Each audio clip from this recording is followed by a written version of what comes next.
স্বাগত সবাইকে কেমন বাংলাদেশ চাই অনুষ্ঠানের সঙ্গে আছে আমি সৈয়দ আশিক রহমান। অনুষ্ঠানটি সম্প্রচার হচ্ছে প্রাণ স্পাইস পাউডারের সৌজন্যে। দর্শক, হাজার বছর ধরে শিল্প, সাহিত্য, সঙ্গীত, চলচ্চিত্র, নাটক, উৎসব, পোশাক, ভোজন রীতি, দর্শন চর্চা সহ যাবতীয় লোকাচারের মিথস্ক্রিয়ায় বাংলাদেশের যে ঐতিহ্য সমৃদ্ধ সাংস্কৃতিক ভিত গড়ে উঠেছে, গবেষকদের অনেকেই মনে করছেন যথাযথ বিকাশ সহায়ক উপাদান ও উদ্যোগের অভাবে তা আজ ভিনদেশি সংস্কৃতির আগ্রাসনের শিকার হচ্ছে। সমাজ বিশ্লেষকরা বলছেন এদেশের বহু বছরের চর্চিত মূল্যবোধ ও প্রথার সাথে সাংঘর্ষিক ভিনদেশি সংস্কৃতির অবাধ প্রবেশাধিকারের কারণে এদেশের সংস্কৃতি ও সাংস্কৃতিক কর্মীরা যেমন ক্ষতিগ্রস্ত হচ্ছেন, তেমনি ক্ষতিগ্রস্ত হচ্ছে সমাজ, ভাঙছে পরিবার, বাড়ছে সামাজিক অস্থিরতা, বাড়ছে খুন, ধর্ষণের মতো অপরাধ প্রবণতা।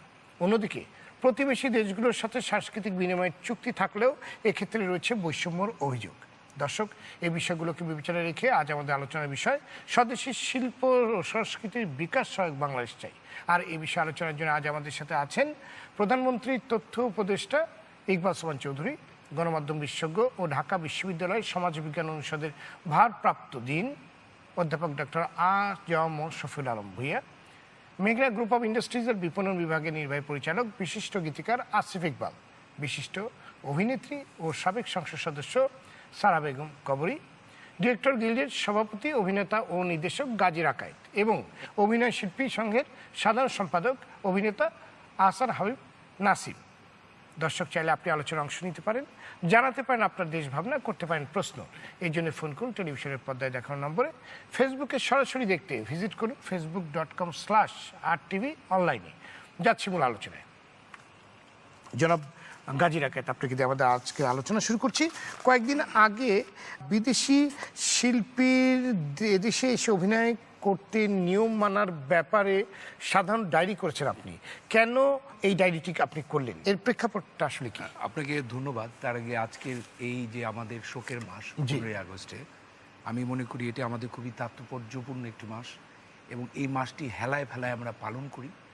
আমরা যে ক্ষতিটা করেছি 15 আগস্টে, আমাদের উচিত বাংলাদেশের সমস্ত মানুষের এই মাসটিতে এসে ব্রত নেওয়া যে বঙ্গবন্ধুর স্বপ্নগুলোকে আমরা ভবিষ্যতে এই মাসে পূরণ করার শপথ নেব। এবং আজকে আমি যেটা বলতে চাই যে আমরা কোনোভাবেই ইন্ডিয়া বলি, বাইরের দেশ বলি, আমাদের শিল্পীরা বাইরের দেশে গিয়ে অভিনয় করবে, কাজ করবে, বাইরের শিল্পীরাও আমাদের দেশে এসে কাজ করবে। কিন্তু আমরা গত দীর্ঘদিন ধরে আমরা লক্ষ্য করছি এবং আমাদের কিছু দাবি দেওয়া তথ্য মন্ত্রণালয়ে দেয়া আছে। আমরা 30শে নভেম্বর একটা আন্দোলনও করেছি। আমাদের কিছু আমরা যেটা দেখছি যে ট্যুরিস্ট ভিসায় এসে শিল্পীরা এখানে আসছে ট্যুরিস্ট ভিসায়, কিন্তু সে কাজ করছে পেশাজীবী হিসেবে। এবং এতে করে যেটা হয়, আমাদের যে অর্থগুলো এখান থেকে চলে যায়, তারা যে টাকাগুলো চলে যায়, তারা নিশ্চয়ই ব্যাংকের মাধ্যমে সেগুলো নেয় না, সেখানে একটা মানি লন্ডারিং থাকে। তারপরে যে জিনিসটা সেটা হচ্ছে, যেমন আমি দীর্ঘদিন নাগরিক নাট্য সম্প্রদায়ের সাথে কাজ করেছি, আমরা অনেকবার কলকাতায় শো করতে গিয়েছি, ওদের অনেক শিল্পী আমাদের এখানে আসে, আমরা কিন্তু সেটা পর্যটন ভিসায় যাই, সেটার সাথে এটা কোনো পার্থক্য নেই, কারণ এটা হচ্ছে পেশাজীবী কোনো বিষয় না। কিন্তু যখনই আমরা কলকাতায় বা ইন্ডিয়া বা ইংল্যান্ডে অথবা থাইল্যান্ডে যাই, তখন কিন্তু আমরা কাজ করতে গেলে আমাদের আটকে দেয় এবং বলা হয় যে আপনার ওয়ার্ক পারমিট ভিসা আছে কিনা। যদি ওয়ার্ক পারমিট ভিসা না থাকে তাহলে আমাদের কাজ করতে দেওয়া হয় না। এমনকি ইন্ডিয়াতে এমন হয়েছে, আমাদের ক্যামেরাম্যান গিয়েছে, ক্যামেরাম্যানকে ওদের সামনে আরেকটা ক্যামেরাম্যানকে বসে রাখতে হয়, তাকে পেমেন্ট দেওয়া হয় এবং সেই পেমেন্টটা ক্যামেরাম্যানের যে পরিমাণ পেমেন্ট আমাদের ক্যামেরাম্যান পাবে সেই পরিমাণ পেমেন্ট তাদেরও দিতে হয়। এরকম স্ট্রিক্ট। তো আমরা যেটা হয়েছে দেখেন, আজকে বাংলাদেশে নানা রকমভাবে এই যে মানুষগুলো আসছে, আজকে দেখেন ফিল্মের অবস্থা তাই হয়েছে। আমাদের কিন্তু যৌথ ছবি বা কোনো কিছু নিয়ে আমাদের কোনো সে নেই, কিন্তু সেটা যথাযথ নিয়মভাবে হোক। আর আমি যেই সাধারণ ডায়েরি করেছি, আবারও বলেছি, এটা একটা সাধারণ ডায়েরি, এখানে কিন্তু এটাকে কেস করা হয়নি।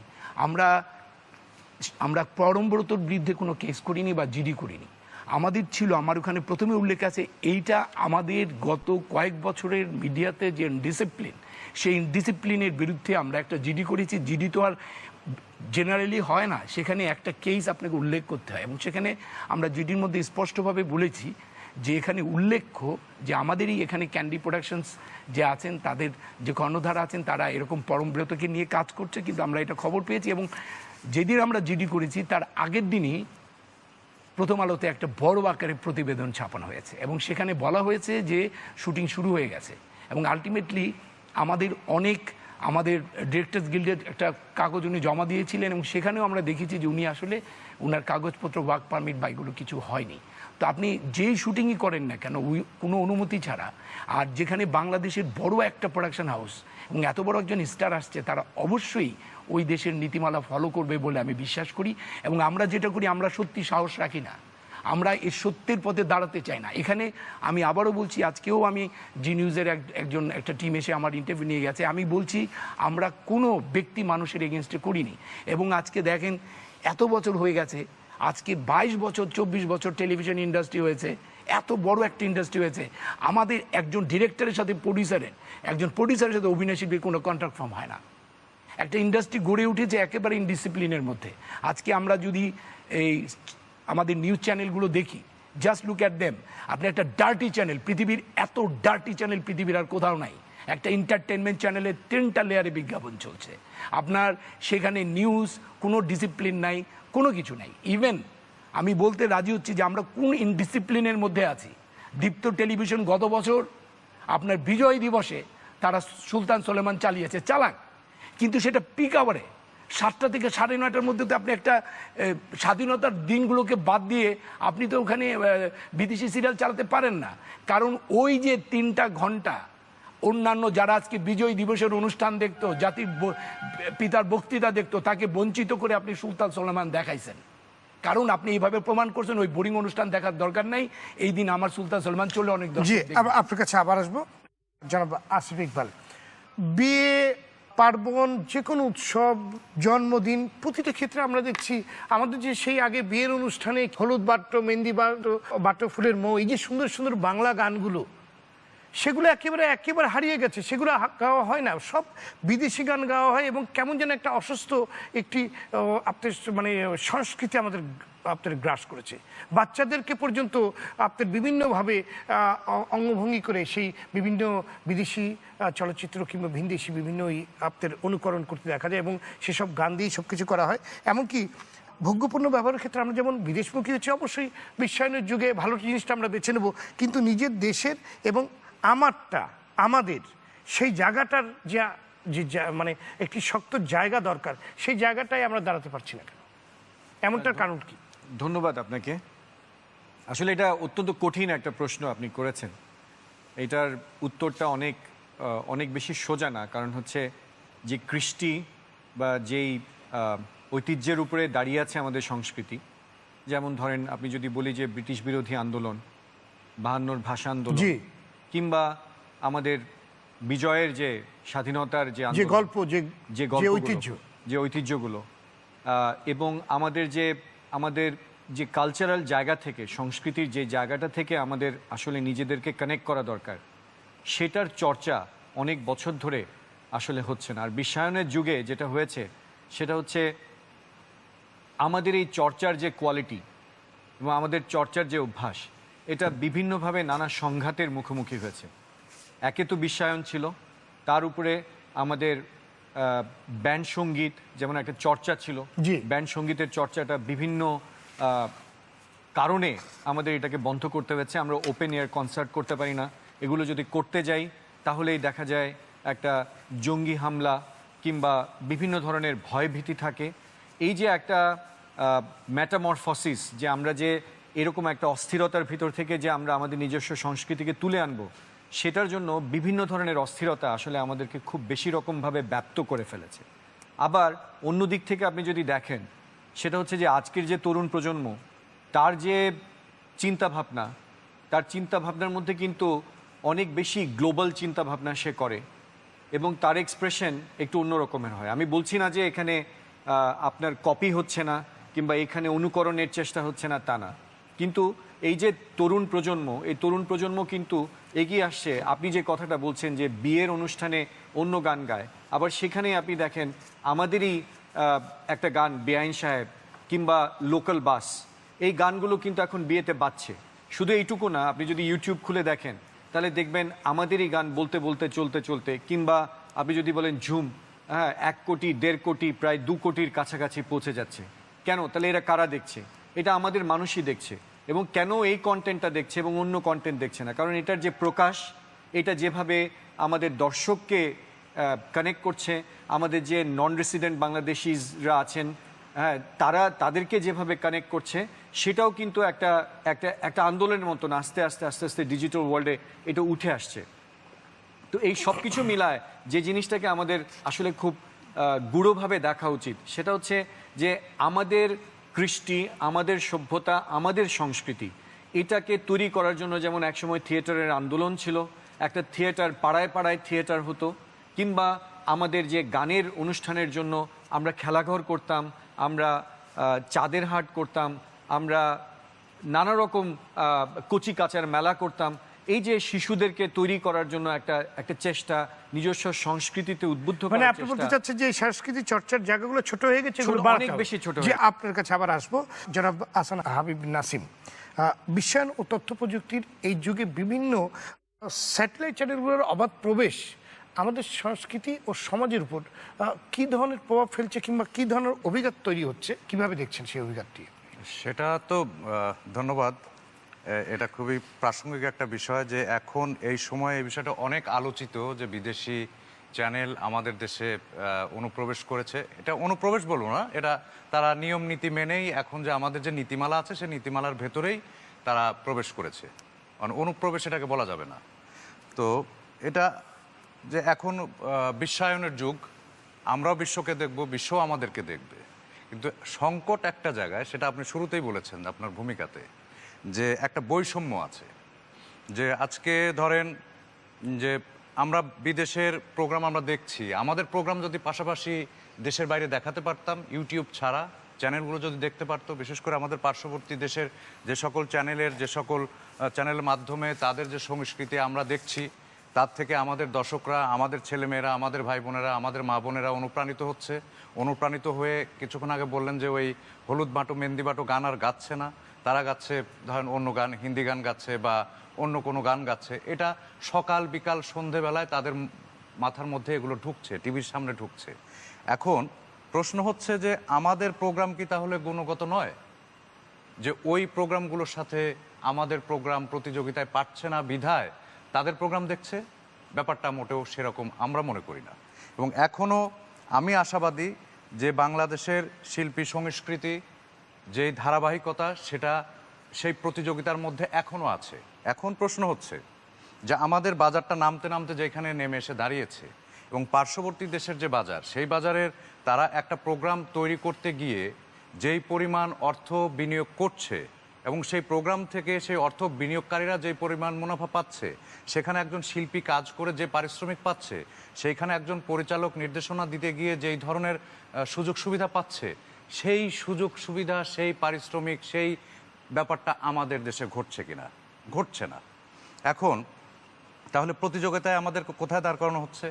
যে আমাদেরটা আপনারা দেখছেনও না, দেখতেও দিচ্ছেন না, আবার তাদেরটা আমাদেরকে দেখিয়ে দিচ্ছেন, সেখানে আবার প্রতিযোগিতাটা লো বাজেট হাই বাজেট। জনাব আহসান হাবিব, আসলে আপনার কাছে আমার যে প্রশ্নটি ছিল অভিজ্ঞতা, মানে আমাদের এটা অবশ্যই একটি অনেক ভাইটাল জায়গা, যেটা আপনি কথা বলছেন সেটাই আমরা আবার আসবো। যে আপনি বলছেন যে তারা আসলে নিয়ম নীতি মেনেই বাংলাদেশে এই এতগুলো চ্যানেল দেখাচ্ছে। আদৌ কি সেই নিয়ম নীতিটা আসলে ঠিক আছে, কিংবা সঠিকভাবে দেখাচ্ছে? কারণ 200 টাকায় কিংবা 300 টাকায় পৃথিবীর কোনো জায়গায় 200টা কিংবা 250টা চ্যানেল কেউ দেখতে পারে না। আমি এখানে আসছিলাম, শুনেন, মানে আমরা বলছি যে আকাশ সংস্কৃতি, উন্মুক্ত আকাশ সংস্কৃতি, সে জায়গায় কিন্তু আপনি যে কোনো চ্যানেলই দেখতে পারেন, কিন্তু সেটার জন্য পেমেন্ট করতে হয়। আপনি তাই বলে কিন্তু গ্রামে গঞ্জে আজকে যে সবাই সবকিছু দেখছে, সেটা আসলে কতটুকু আজকে যে আমাদের যে সমাজে অস্থিরতা, যেটা সবাই বলছে যে একটা একটা আপনার অস্থিরতা চলছে, এগুলো কি সেগুলোর প্রভাব নয়? অভিজ্ঞতাই আপনাকে জিজ্ঞেস করছি। অবশ্যই সেটার প্রভাব আছে। আমি সেটাই বলছি যে ওইখানে এই যে প্রতিযোগিতা, আমাদের যে একটা আপনার বৈষম্যময় প্রতিযোগিতার মধ্যে আমরা পড়েছি, সেটা তো অবশ্যই আমাদের এইখানে আমাদের উপর প্রভাব ফেলছে। যেমন আমাদের এখনো কন্টেন্টগুলো কি, আমাদের সংস্কৃতির উপাদানগুলো কি? উনি গীতিকার আছেন, রাকাত ভাই ডিরেকশন দেন, লেখেন। এখনো আমাদের নাটকের মধ্যে পারিবারিক বন্ধন আমাদের প্রধান শক্তি। শ্রদ্ধা, ভক্তি, স্নেহ, মায়া, মমতা এইগুলো আমাদের শিল্পের প্রধান উপাদান। কিন্তু আমরা যেগুলো দেখতে থাকি এগুলোর মধ্যে একটু মানে নিষিদ্ধের প্রতি যে এক ধরনের আকর্ষণ থাকে মানুষের, আমাদের বেলায় এবং সেটা আকর্ষণটা ঘটেছে। যেন সেখানেই আপনার কিছু কুটনামি কিংবা কিছু আপনার কিছু অবৈধ কুটনামি, কিছু ধর্ষণ, সম্পর্ক, জি এবং হচ্ছে একটু পরকীয়া, পরকীয়া, জি, জি। এই বিষয়গুলো মানে অবশ্যই আমাদের উপর একটা প্রভাব পড়েছে এবং তার ফলে সামাজিক একটা অবক্ষয় ঘটেছে। এখানে আরেকটা বিষয় আমি মানে যেটা আমার বলার জন্য খুবই মানে নিষ্পিস করছে, শিল্প সংস্কৃতির উপর কি প্রভাব পড়ছে সেটা নিয়ে আপনার কাছে আমি আবার আসবো। অধ্যাপক শফিউল আলম ভূঁইয়া, এই যে নীতিমালার মালার কথা আহসান হাবিব বললেন, এই যে নীতিমালা অনুসরণ করে অনেকগুলো চ্যানেল আমাদের দেশে দেখানো হচ্ছে, সেটা কিরকম নীতিমালা যেখানে আপনার বিভিন্ন দেশের চ্যানেল আমাদের দেশে দেখানো হচ্ছে, আমরা সব কিছু দেখতে পাচ্ছি বাজ বিচার ছাড়া, কিন্তু পৃথিবীর অন্য কোনো দেশে সেভাবে দেখা যাচ্ছে না। আপনি যদি পার্শ্ববর্তী দেশেই দেখেন সেখানে কোনো চ্যানেল ওভাবে দেখা যাচ্ছে না। আপনি যদি সিঙ্গাপুর, মালয়েশিয়া, আমাদের আশেপাশে যতগুলো দেশ দেখেন সেখানে কোনো জায়গাতেই আপনি দেখতে পাবেন, আপনি পয়সা দিলে দেখতে পাবেন, পে চ্যানেলে দেখতে পাবেন, আপনি অবাধে এইভাবে ওখানে কোনো জায়গাতেই দুটা চ্যানেলের বেশি আপনি আসলে দেখতে পারবেন না। তাহলে আমাদের মানে এই নীতিমালায় কি গলদ আছে আপনি মনে করেন, কিংবা এই নীতিমালাটা কেমন নীতিমালা? আমাদের নীতিমালায় যেটা আছে যে আমরা অনেক বেশি উদার, এই জায়গাটায় আমরা অনেক বেশি মুক্ত, এটার একটা ঐতিহাসিক প্রেক্ষাপট আছে। সেটা হলো যে আমাদের দেশে তো আমাদের কেবল টিভি ছিল না, স্যাটেলাইট টেলিভিশন ছিল না। আমরা পার্শ্ববর্তী দেশের বা গ্লোবাল স্যাটেলাইট টেলিভিশন দেখতে দেখতে অভ্যস্ত হয়েছি, তারপরে আমাদের স্যাটেলাইট টেলিভিশনগুলো এসেছে। এখন আমাদের যে নীতিমালা আছে সেই নীতিমালা যে খুব খারাপ তা কিন্তু না। আমাদের দেশে যেটা সমস্যা হয় যে নীতিমালাটা মানা হয় কিনা, এবং নীতিমালায় কয়টা চ্যানেলের অনুমোদন দেওয়া আছে, আপনি কি বৈধভাবে চ্যানেলগুলোর অনুমোদন নিয়েছেন কিনা। আমি তো জানি যে কেবল অপারেটররা এমন এমন চ্যানেল চালান যেগুলোর অনুমোদন তথ্য মন্ত্রণালয়ের দেওয়ার কথা না। এখন এই যে অনুমোদন ব্যতীত বা আপনার নিজের ইচ্ছামতো যে কোনো ধরনের সিগন্যাল ডাউনলিঙ্ক করে আপনি জনগণের কাছে পৌঁছে দিচ্ছেন, এগুলো দেখার মতো কোনো সংস্থা আমাদের এখানে নাই। এই যে এটাকে মনিটরিং করার মতো কোনো ব্যবস্থা নেই। এই জন্য আমরা যে সম্প্রচার নীতিমালা করেছিলাম বা যেখান থেকে সম্প্রচার আইন হওয়ার কথা, সেখানে একটা সম্প্রচার কমিশনের প্রস্তাব করা হয়েছে। তো সেই সম্প্রচার কমিশনটি যদি তৈরি করা হয়, যে তথ্য মন্ত্রণালয় অনেক দিন ধরে এই সম্প্রচার আইনটি অনেকগুলো বছর ধরে শুনছি সেটা হবে হচ্ছে, তো এই সম্প্রচার কমিশনটা যদি থাকতো তাহলে সম্প্রচার কমিশন কিন্তু এটা দেখতে পারতো যে যেই চ্যানেলগুলো তারা প্রচার করছে সেই চ্যানেলগুলো কি তারা বৈধভাবে এনেছে কিনা, তারপরে আপনার যেই অনুষ্ঠানগুলো তারা দেখাচ্ছে সেটা বৈধভাবে দেখাচ্ছে কিনা, বা কোন ধরনের কন্টেন্ট দেখাচ্ছে সেই বিষয়ে কিন্তু আমরা কিন্তু দেখেছি তথ্য মন্ত্রণালয় উদ্যোগ নিয়ে বেশ কয়েকটি চ্যানেল বন্ধ করেছে, যেমন আমাদের কিছু কার্টুনের কিংবা যেগুলো আমাদের সেগুলো যদি করতে পারে তাহলে পরে এই যে অবৈধভাবে চ্যানেলগুলো চলছে সেগুলো বন্ধ করতে পারবে না। না পারবে না তা কিন্তু না, সেটা কেন আবার কমিশন গঠন করতে হবে? ওগুলো না যেমন ধরেন ওগুলো তো আপনি যখন আপত্তি জানিয়েছেন, আপত্তি জানানোর ফলে একটা ইমিডিয়েট অ্যাকশন হয়েছে, সেটা কারণ আমরা তো চাই না যে সরকারি কোনো মন্ত্রণালয় এইভাবে গণমাধ্যমে হস্তক্ষেপ করুক। আমরা চাই যে একটা স্বাধীন সম্প্রচার কমিশন যেটা বিশেষজ্ঞদের দ্বারা গঠিত হবে এবং নিয়ম নীতি মেনে করবে এবং কন্টিনিউয়াসলি করবে। শুধু যে আপনার এরকম হস্তক্ষেপ করবে তা না, চ্যানেলের অনুষ্ঠানের মান বাড়ানো, তারপরে চ্যানেলের অনুমতি দেয়া থেকে শুরু করে সবকিছু বিষয় সম্প্রচার কমিশন দেখবে। তো আরেকটি জায়গায় যেটি সমস্যা, ধরেন আমাদের এই যে কেবল অপারেটররা বিদেশি চ্যানেল যখন এখানে প্রচার করে, বিদেশি চ্যানেলকে তারা পে করে, কিন্তু আমাদের স্যাটেলাইট চ্যানেলগুলোর অনুষ্ঠানের জন্য তো তারা পে করে বলে আমার মনে হয় না। তারা তো কোনো পেমেন্ট করে না। আমি জানি না আপনার টেলিভিশনকে কেবল নেটওয়ার্ক কোনো পেমেন্ট করে কিনা, আমার ধারণা করে না। এই যে কেন করে না, এই যে টেলিভিশন মালিকরা কেন এই পেমেন্টটার ব্যবস্থা করতে পারছে না, তাহলে কিন্তু আমাদের চ্যানেলগুলোর স্বাস্থ্যের উন্নতি হয়, তার অর্থনৈতিক অবস্থার উন্নতি হয়। তাতে যেটা হতো যে এই যে আপনারা যে চ্যানেলের কেবল নেটওয়ার্কের কাছ থেকে পেমেন্ট না পাওয়ার ফলে যে ক্ষতিটা হচ্ছে, ক্ষতিটা হলো আজকে আপনার অনুষ্ঠানগুলোতে বিজ্ঞাপনের পরিমাণ অতিরিক্ত হয়ে যাচ্ছে। আমরা গবেষণা করে দেখেছি, সেই বিজ্ঞাপন এখন কমে গেছে, এখন বিজ্ঞাপনের গবেষণা করে দেখেছি সুবিধাজনক নয়। জি, এখনো অনেক টেলিভিশনে ধরেন এই যে আপনি আজকে টেলিভিশন দেখতে বসেন, আমি আপনার চ্যানেলের কথা বলছি না, আমি ওভারঅল সমস্ত চ্যানেলগুলোর কথা বলছি। বিজ্ঞাপনের ব্যাপার নিয়ে আপনার কাছে আমি আবার আসবো। সারা বেগম কাবুরি, একটা সময় বাংলাদেশের গান, নাটক, চলচ্চিত্রের জয় জয়কার ছিল এবং একটা বড় ধরনের আধিপত্য ছিল। প্রতিবেশী দেশগুলো আমাদের সংস্কৃতিকে অনুসরণ করত, সবাই ধারণ করত এবং দারুণ জনপ্রিয় ছিল। এই সোনালী অর্জনটাকে আমরা কেন ধরে রাখতে পারলাম না? আমাদের আলোচক বৃন্দরা যারা যারা কথা বললেন, এইসবও অনেকগুলি কারণ, কিন্তু সবচেয়ে যেটা কারণ মনে হয় আমার বিভাজন। রাজনীতিরও কিন্তু একটা এখানে বিভাজন আছে।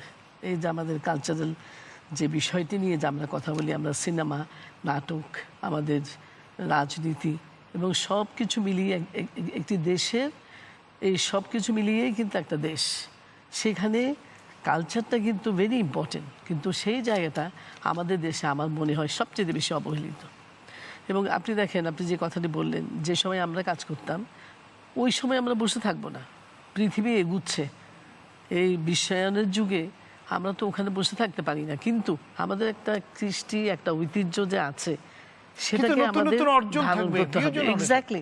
আপনি দেখেন ইন্ডিয়াতে যে ছবি হয়, আমি আজকে একটা চ্যানেলে দেখলাম একটা ইয়াং ছেলে, সে বলছে যে আমাদের যে মূলধারার যে ছবিগুলি হয় ওগুলি একদম বাজে, একদম এটা, একদম সেটা। তা আমার প্রশ্ন, যারা আতলামি করে ছবি বানান তাদের ছবিটা কারা দেখে? এটাও আমার প্রশ্ন। নতুনরা যে তৈরি হচ্ছে তাদের ছবি কি কোনো সিনেমা হলে আমরা দেখি? আমরা কিন্তু দেখি না। যেমন ধরেন আপনি শিশু একাডেমির ছবি, বাচ্চাদের জন্য যে ছবি হতো, সেই ছবিগুলি কিন্তু বন্ধ হয়ে গেছে। অনুদানের ছবি কোথায় চলে আমরা কেউ জানি না। আর লগ্নিকারক যে যারা হবে, আমাদেরটা কিন্তু ইন্ডাস্ট্রি, কিন্তু আমরা কি কোনো ইন্ডাস্ট্রির ছোঁয়া আছে? আপনি যদি এই ব্যবসাটার মধ্যে, এটা তো বিজনেস, এটার মধ্যে যদি আপনি টাকা লগ্নি না করেন, আপনি পার্শ্ববর্তী দেশের সাথে তো কম্পিটিশনও টিকবেন না। আপনার ভালো গল্প নাই, আপনার টেকনোলজি নাই, আপনার আর্টিস্ট পেমেন্ট করবেন না, আপনি কস্টিউম দেবেন না, আপনার সেট বানাবেন না, আপনার এফডিসি একটা যাচ্ছে তাই হয়ে গেছে। এইসব করলে তো আপনি কোনোদিনও ফিরত আসতে পারবেন না। এমনকি আমাদের সময় যে এফডিসিতে যে সেটও বানানো হতো, সেই সেট দেখেও কিন্তু অনেক সময় বোঝাই যেত না যে এটা কি সেট। অথচ কিন্তু আজকাল মানুষ তো অনেক জায়গায় ছড়িয়ে ছিটিয়ে গেছে। কিন্তু আমি যেটা দেখি যে আমাদের কম্পিটিশনে যদি আসতে হয় তাহলে একটা প্রিলিমিনারি ধারণা কিন্তু নিতে হবে। আমি ডাইরেক্টর হলাম, অমনি ছবি একটা বানিয়ে দিলাম। কারা কারা পৃষ্ঠপোষকতা করছে, না গল্প আছে, না স্ক্রিপ্ট আছে, না ক্যারেক্টারাইজেশন আছে, কিংবা কোন হলে। আমরা তো এমনও করেছি যে হলে সিনেমা চলতো, মেন আর্টিস্টগুলি যে উদ্বোধনের দিন আমরা যেতাম, ক্রিটিক ছিল, আমাদের ছবিগুলি দেখে আগের দিন প্রেস কনফারেন্স হতো, কিংবা ওনারা বলতো, আমাদের ইকবাল ভাই সেই সময় আমাদের ছবিগুলি দেখে কত রিভিউ করেছেন ওই ছবিগুলা। তাতে কি হয়, আমরা বুঝতে পারতাম যে আমার কোথাও গলদ আছে, কোথায় ভুল আছে, কোথায় ভ্রান্তি আছে। তাদের সেই সময় চলচ্চিত্র এমন একটা মানসম্পন্ন জায়গায় ছিল, কি গোছানো সমাজে একটা আধিপত্য ছিল এবং একটা সম্মানজনক অবস্থানে ছিল। আজকে দেখেন চলচ্চিত্র কেন, কোনো কিছুই, কালচারটা এমনভাবে ধ্বংস হয়েছে। আমার মনে হয় যে এখানে যখনই সরকার বদল হয়, তখন এক সরকার, আওয়ামী লীগ সরকার যখনই একটা বিবেচনার মধ্যে রাখে, তখন আরেক সরকার এসে সেটা বদলে ফেলে।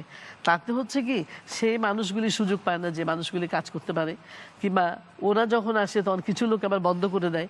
মানে রাজনীতির সাথে কিন্তু এটা গভীরভাবে ভাবতে হবে যে একটা ওতপ্রোতভাবে কিন্তু আমাদের কালচারটা জড়িয়ে আছে এখানে। আপনি যে বললেন যে যে ধর্ষণ, 3 বছরের মেয়ে যে বাংলাদেশ ধর্ষণ হতে পারে, এটা তো শোভনীয় না। আজকে যদি 21শ শতাব্দীতে যদি আমরা বসবাস করি, এখনো যদি এই ধরনের সিচুয়েশন হয়, তাহলে আপনি কালচারে আর কি করবেন আর কি না করবেন। হোক না ওদের, আপনার সত্যজিৎ বাবু ছবি বানায় নেই, তপন সিনহা ছবি বানায় নেই, মৃণাল সেন ছবি বানায় নেই। আজকে ওদের দেশেও যে ছবি হচ্ছে, কি ঘোরার ডিম ভালো ছবি হয়, খালি রাস্তাঘাটে কতদিন নাচনা কুদনা এসবই হচ্ছে, মানে যত কিছু উচ্ছৃঙ্খল। আমার কথা হলো, বাংলাদেশে আপনি ছবি বানান, কিছু পৃষ্ঠপোষকতা সরকারের থাকতেই হবে। যে ছবিগুলি মনে করেন যে উন্নত মানের টেকনোলজি থাকবে, ডাইরেকশন থাকবে ভালো, আপনার সেট থাকবে ভালো, আর কিছু ছবি ধরেন এক্সপেরিমেন্টাল যে ছবিগুলা, নতুনদের একটা সুযোগ দেয়। আমাদের সাথে একটি ফোন আছে, দর্শক নাম বলে আপনার প্রশ্নটি করুন। আসসালামু আলাইকুম। ওয়ালাইকুম আসসালাম। আমি মাননীয় তথ্য উপদেষ্টার আপনার নামটি বলবেন? একটা প্রশ্ন করতে চাই। আমাদের দেশে যে ভারতীয় চ্যানেলগুলো চলে, বিশেষ করে পুলিশ ফাইল জাতীয় যে চ্যানেলগুলো, এগুলোর মাধ্যমে কি আমাদের যুব সমাজে অবক্ষয় হচ্ছে? আমি তো মনে করি অবক্ষয় হচ্ছে, যার কারণে আজকে খুন খারাপি দর্শন এই সে প্রতিহত ঘটছে। এগুলি বন্ধ করার জন্য আপনি কোনো উদ্যোগ গ্রহণ করবেন কিনা, যেহেতু আপনি সরকারের মাননীয় তথ্য উপদেষ্টা? জি জি, ধন্যবাদ। আপনার প্রশ্নটি আমরা বুঝতে পেরেছি। কবরী আপা, আপনার কাছে আমি আবার আসব। আপনার কাছে যে প্রশ্নটি ছিল যে সামাজিক অবক্ষয়ের কারণ যদি ভিনদেশি চ্যানেল হয়ে থাকে, তাহলে সেগুলো কেন বন্ধ করছে না সরকার? প্রথমে যেটি বলতে হয় জি। যে যেহেতু মাসটি আমাদের শোকের মাস। শোকের মাস এবং যিনি আমাদের আজকে যা আমরা ভোগ করছি, যার আন্দোলন সংগ্রামের পরিপ্রেক্ষিতে সে আমাদের সর্বকালের সর্বশ্রেষ্ঠ বাঙালি, জাতির জনকের প্রতি জি। আমরা বিনম্র শ্রদ্ধা জানাতে চাই এবং ৩০ লক্ষ শহীদের যে রক্ত, তার বিনিময়ে আমরা এই স্বাধীনতা পেয়েছি। একটি প্রশ্ন হলো, যে কোনো জাতির বা যে কোনো রাষ্ট্রের একটা ভিত্তি থাকে। যেমন ধরুন, বাংলাদেশের ভিত্তি কিন্তু অন্যান্য রাষ্ট্র থেকে একটু বৈশিষ্ট্য আছে, কারণ আমরা একটি মুক্তিযুদ্ধের মধ্য দিয়ে কিন্তু এই দেশটি স্বাধীন করেছি বা আমরা স্বাধীনতা পেয়েছি। তো আমাদের সেই ৭১-এর সেই মুক্তিযুদ্ধের চেতনাটা আমাদের শিল্প, সাহিত্য, সংস্কৃতি, আমাদের সব কিছুতেই কিন্তু একটা ভিত্তি। আপনি যদি আপনার নিজের ভিত্তিটাকে যদি কোনো হারিয়ে ফেলেন, পথ হারিয়ে যদি ফেলেন, তাহলে কিন্তু আপনি আপনার যে অগ্রগতি সেটি কিন্তু কিছুটা ব্যাহত হবে। ১৯৭৫-এ যখন জাতির জনককে হত্যা করা হলো, তারপর থেকে কিন্তু এই জাতি এবং আমরা সেই পথ হারার দিকে আছি। আপনি রাজনৈতিক ক্ষেত্রে বলুন, আপনি সামাজিক ক্ষেত্রে বলুন, আপনি আমাদের সাংস্কৃতিক ক্ষেত্রে বলুন, সব জায়গাতেই কিন্তু আমাদের চিন্তা চেতনার যে ভাবধারা, সেটি ওই মুক্তিযুদ্ধের যে চেতনা, যেটি আমাদের ভিত্তি, তার বিপরীতে নিয়ে যাওয়া হলো। এবং আজকে দেখুন, আমরা এখন বলছি যে আমাদের নাটক বলুন, আমাদের সিনেমা বলুন, আমাদের যাত্রা বলুন, সেগুলো কেন আগের মতো হচ্ছে না। একসময় তো ছিল আমাদের এখানে, যে তখন তো একটি মাত্র টিভি ছিল, বাংলাদেশ টেলিভিশন। সেখানে যে নাটকগুলো হতো সেগুলো দেখার জন্য কিন্তু ভারতের পশ্চিমবঙ্গের তারা কিন্তু বসে থাকতো। আমাদের এখানে যে সিনেমাগুলো হতো, এখানে কবরী আপা আছেন, যে সিনেমাগুলো হতো, সেই সুতরাং বলুন বা এই ধরনের দেখার জন্য মানুষ বসে থাকতো। ইন্ডিয়া থেকে আসতো। যশোরে একটা মনিহার সিনেমা হল হয়েছিল, সেখানে এই মনিহার সিনেমা হল হয় এই ছবিগুলো দেখার জন্য পশ্চিম বাংলা থেকে, মানে কলকাতা থেকে এখানে আসতো। আমাদের যে নাটক হতো, মুক্তিযুদ্ধের পরে যে নাটক হতো, সেই নাটকগুলো দুটো ছিল। একটা ছিল একদিকে এন্টারটেনমেন্ট, আরেকদিকে ছিল একটা থিম বা আদর্শ। সেই কারণের জন্য, যেমন ধরুন সেই সময় সৎ মানুষের খোঁজে, এই যে থিমটা দেওয়া হয়েছে, এবং এই নাটকগুলো দেখার জন্য কিন্তু আমাদের পশ্চিমবঙ্গে কিন্তু অনেকে তারা আমাদের এখানে আসতেন নাটক দেখার জন্য। তো সেই ঐতিহ্যটা কেন আমরা হারিয়ে ফেললাম বা আমরা কেন ধরে রাখলাম না? ওই যেটা বললাম, যে যখন একটি রাষ্ট্রীয় ক্ষেত্রে যখন একটা পরিবর্তন আসে, চিন্তা চেতনা, রাজনীতি, অর্থনীতি, তার কতগুলো প্রভাব আমাদের সংস্কৃতিতে হয়েছে। যেমন ধরুন, আমাদের দেশে যাত্রা হতো, একটি সময় আমাদের এখানে সরকার, যখন বিএনপি জামাত সরকার ছিল, যাত্রা বন্ধ করে দিলেন। আমাদের এখানে পালাগান হতো, সেই পালাগান বন্ধ করে দেওয়া হলো। এবং সেগুলো কেন বন্ধ করে দেওয়া হলো? অশ্লীলতার নামে। সেই অশ্লীলতাগুলো কারা এনেছে? এই যাত্রাতে তো আগে এই অশ্লীলতা ছিল না।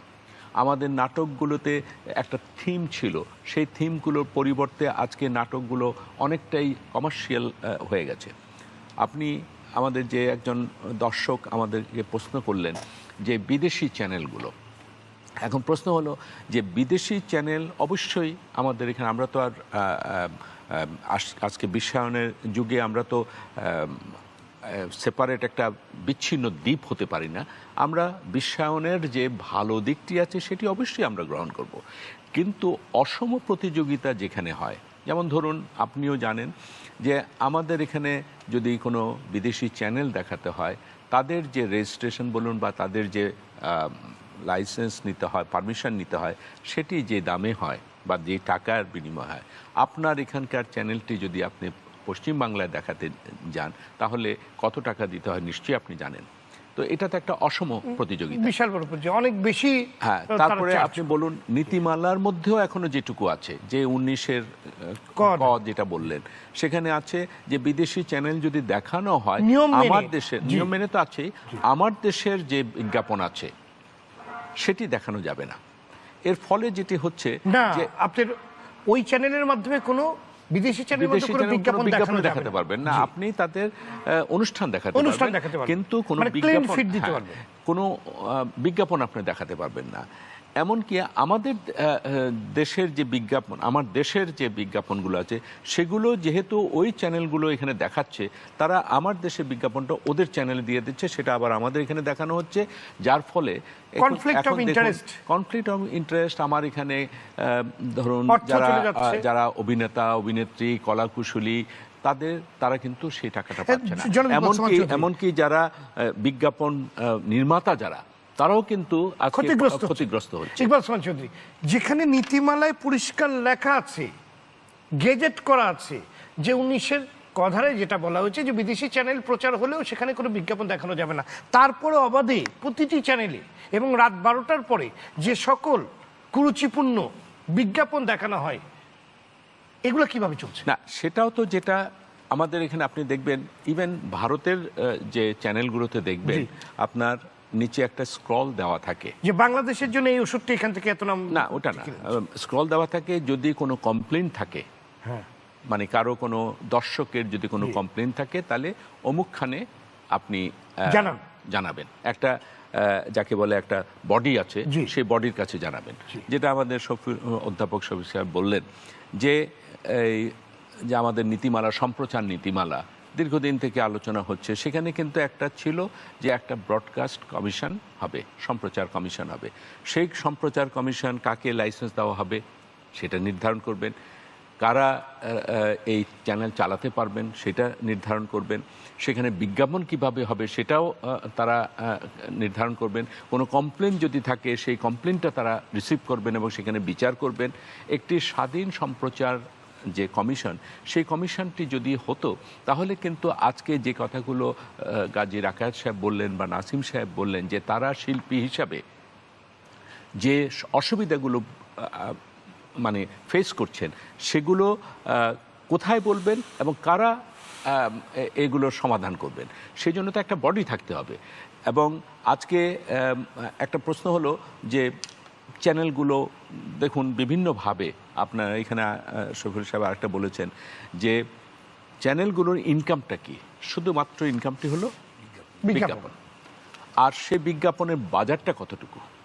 এখন ভারতের সাথে নাসিম সাহেব যেটা বললেন, ভারতের পশ্চিমবঙ্গের একটা চ্যানেল, একটা সিরিয়াল করতে তারা যে খরচটি করে, আর আমার এখানে সিরিয়ালটি করতে যে খরচটি হয়, তার ফলে অবশ্যই তার চাকচিক্য আর আমার চাকচিক্য দুটো তো এক হতে পারবে না। সেই কারণের জন্য সাধারণ দর্শকরা অনেকটাই ওইদিকে ধাবিত হয়। এখানে পাশাপাশি যেটা বললাম, এখন বলা হচ্ছে যে ভারতের অনেক উৎকর্ষ হয়েছে, না, ভারতেরও কিন্তু অনেক অবক্ষয় হয়েছে। এখন দেখুন হিন্দি সিনেমাতে সেই আপনি ধরেন মাদার ইন্ডিয়া বা পাকিজা বা এই বৈজুবারা, এই টাইপের যেসব ছবিগুলো এন্টারটেনিং, গান নাচ, সেগুলো কিন্তু, বা সিনেমার যে থিম, সেগুলো আপনি কিন্তু পাবেন না। বাংলা সিনেমাতে আপনি সাগরিকা বলুন, হারানো সুর বলুন, বা মায়ামেঘ বলুন, বা এই টাইপের যেসব ছবি, সেই ছবিও কিন্তু পশ্চিমবঙ্গেও কিন্তু এখন হচ্ছে না। তাদেরও কিন্তু অনেক অবক্ষয় হয়েছে, তাদেরও দর্শকরা কিন্তু এইগুলি নিয়ে কিন্তু অভিযোগ করছে। তো অবক্ষয় কিন্তু সব জায়গাতেই হচ্ছে। তবে বিশেষ করে আমাদের এখানে যেটা হচ্ছে, আমি আবার বলতে চাই, আমাদের প্রথম যেটি হয়েছে যে আমরা যে ভিত্তিটি ছিল, অর্থাৎ মুক্তিযুদ্ধের চেতনার ভিত্তিতে যে আমাদের শিল্প সাহিত্য সংস্কৃতি, আমাদের নাটক, আমাদের গান, সেগুলো ধরুন মুক্তিযুদ্ধ চলাকালীন সময় যে গানগুলো, ধরুন সেই স্বাধীন বাংলা বেতারের যে গানগুলো আপনি শুনেন, সেই গানগুলো এখনও কিন্তু আপনাকে উজ্জীবিত করবে। মুক্তিযুদ্ধের পরে, স্বাধীন হওয়ার পরে যে নাটকগুলো হয়েছিল, সেই নাটকগুলো দেখার জন্য কিন্তু ভিড় হতো। যে সিনেমাগুলো হতো, সেই সিনেমাগুলো কিন্তু আপনার মানুষ যেত সিনেমা হলে। যে গাজী রাকায়েত সাহেব বললেন যে ৩৫০০ সিনেমা হল ছিল, আজকে সেটা বন্ধ হতে হতে ২০০-২৫০তে এসে ঠেকেছে। কেন এই সিনেমা হলগুলো বন্ধ হলো? কেন আজকে এই সিনেমা হলগুলোতে যাচ্ছে না? আরেকটা জিনিস যেটা হলো যে আমাদের কবরিয়াপা যেটা বললেন যে অবক্ষয় এমনভাবে হয়েছে, এই অবক্ষয়ের পিছনে কিছু রাজনীতি আছে, এই অবক্ষয়ের পিছনে পুঁজিবাদী যে মানে আপনার প্রভাব আছে, আগ্রাসন আছে। এই অবক্ষয়ের পিছনে আমাদের সাংস্কৃতিক আগ্রাসনও আছে। এখানে নাসিম সাহেব যেটা বললেন যে পশ্চিম বাংলা থেকে বা ইন্ডিয়া থেকে আমরা প্রায়ই দেখি এই ইয়েরা আসছেন, আর্টিস্টরা আসছেন এবং এসে এখানে শো করছেন। তারা শো করছেন, কত টাকা নিয়ে যাচ্ছেন সেটা কিন্তু কে এটা নির্ধারণ করবে, কে এগুলি দেখছে? আগে কিন্তু এটা পারমিশন লাগতো, একটা পারমিশন লাগতো, এখন পারমিশনও নাই, যার ইচ্ছা করছেন এবং স্টেডিয়ামে করছেন এবং সেখানে দেখছি আমরা আমাদের সংস্কৃতি নয়, সে ধুম ধাড়াক্কা সংস্কৃতির একটা প্রভাব সেখানে হচ্ছে এবং সেটা দেখছে আমাদের নতুন প্রজন্মের তারা।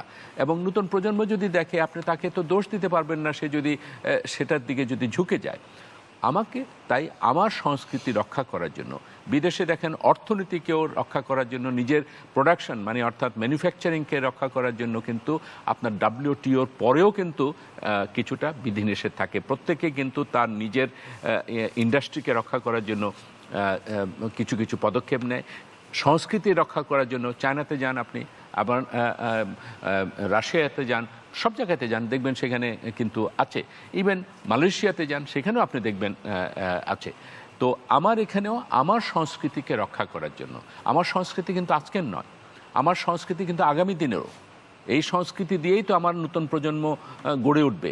সেই নতুন প্রজন্মকে যদি আমাকে রক্ষা করতে হয়, তাহলে কিছু কিছু ক্ষেত্রে কিছু কিছু যাকে বলে আপনার আমার নিজের স্বার্থ রক্ষা করার জন্য বিধিনিষেধ কিছু থাকতে হবে। যে কথাটি প্রশ্নকর্তা জিজ্ঞেস করলেন, যে আমি তার সাথে একমত যে আমাদের এখানে আইন থাকতে হবে, বিধিনিষেধ থাকতে হবে এবং যে আইনগুলো আছে সেই আইনগুলোর বাস্তবায়ন। জি, ধন্যবাদ আপনাকে জনাব গাজী রাকায়েত। ভিনদেশি আকাশ সংস্কৃতি, বিশেষ করে স্যাটেলাইট টেলিভিশনের অবাধ প্রবেশাধিকার নিয়ন্ত্রণের দাবিতে আপনারা কিছুদিন আগে আন্দোলন করেছিলেন। আপনাদের এই আন্দোলন সম্বন্ধে আপনাদের আসলে মূল্যায়ন কি? আমরা আসলে আন্দোলনটা সফল হয়েছে এই কারণেই বলবো, কারণ আমার মনে আছে তথ্য মন্ত্রণালয় থেকে এবং আমরা পরবর্তীতে আমাদের এফটিপিওর নেতৃবর্গ মানে কাদের ভাই আমাদের আওয়ামী লীগের আমাদের জেনারেল সেক্রেটারি, তার কাছে গিয়েছি। তারা আমাদেরকে আন্দোলন থেকে বলেছেন যে আপনাদের দাবি দাওয়াগুলো আমরা বিবেচনা করব। 10 দিন সময় নিয়েছিলেন।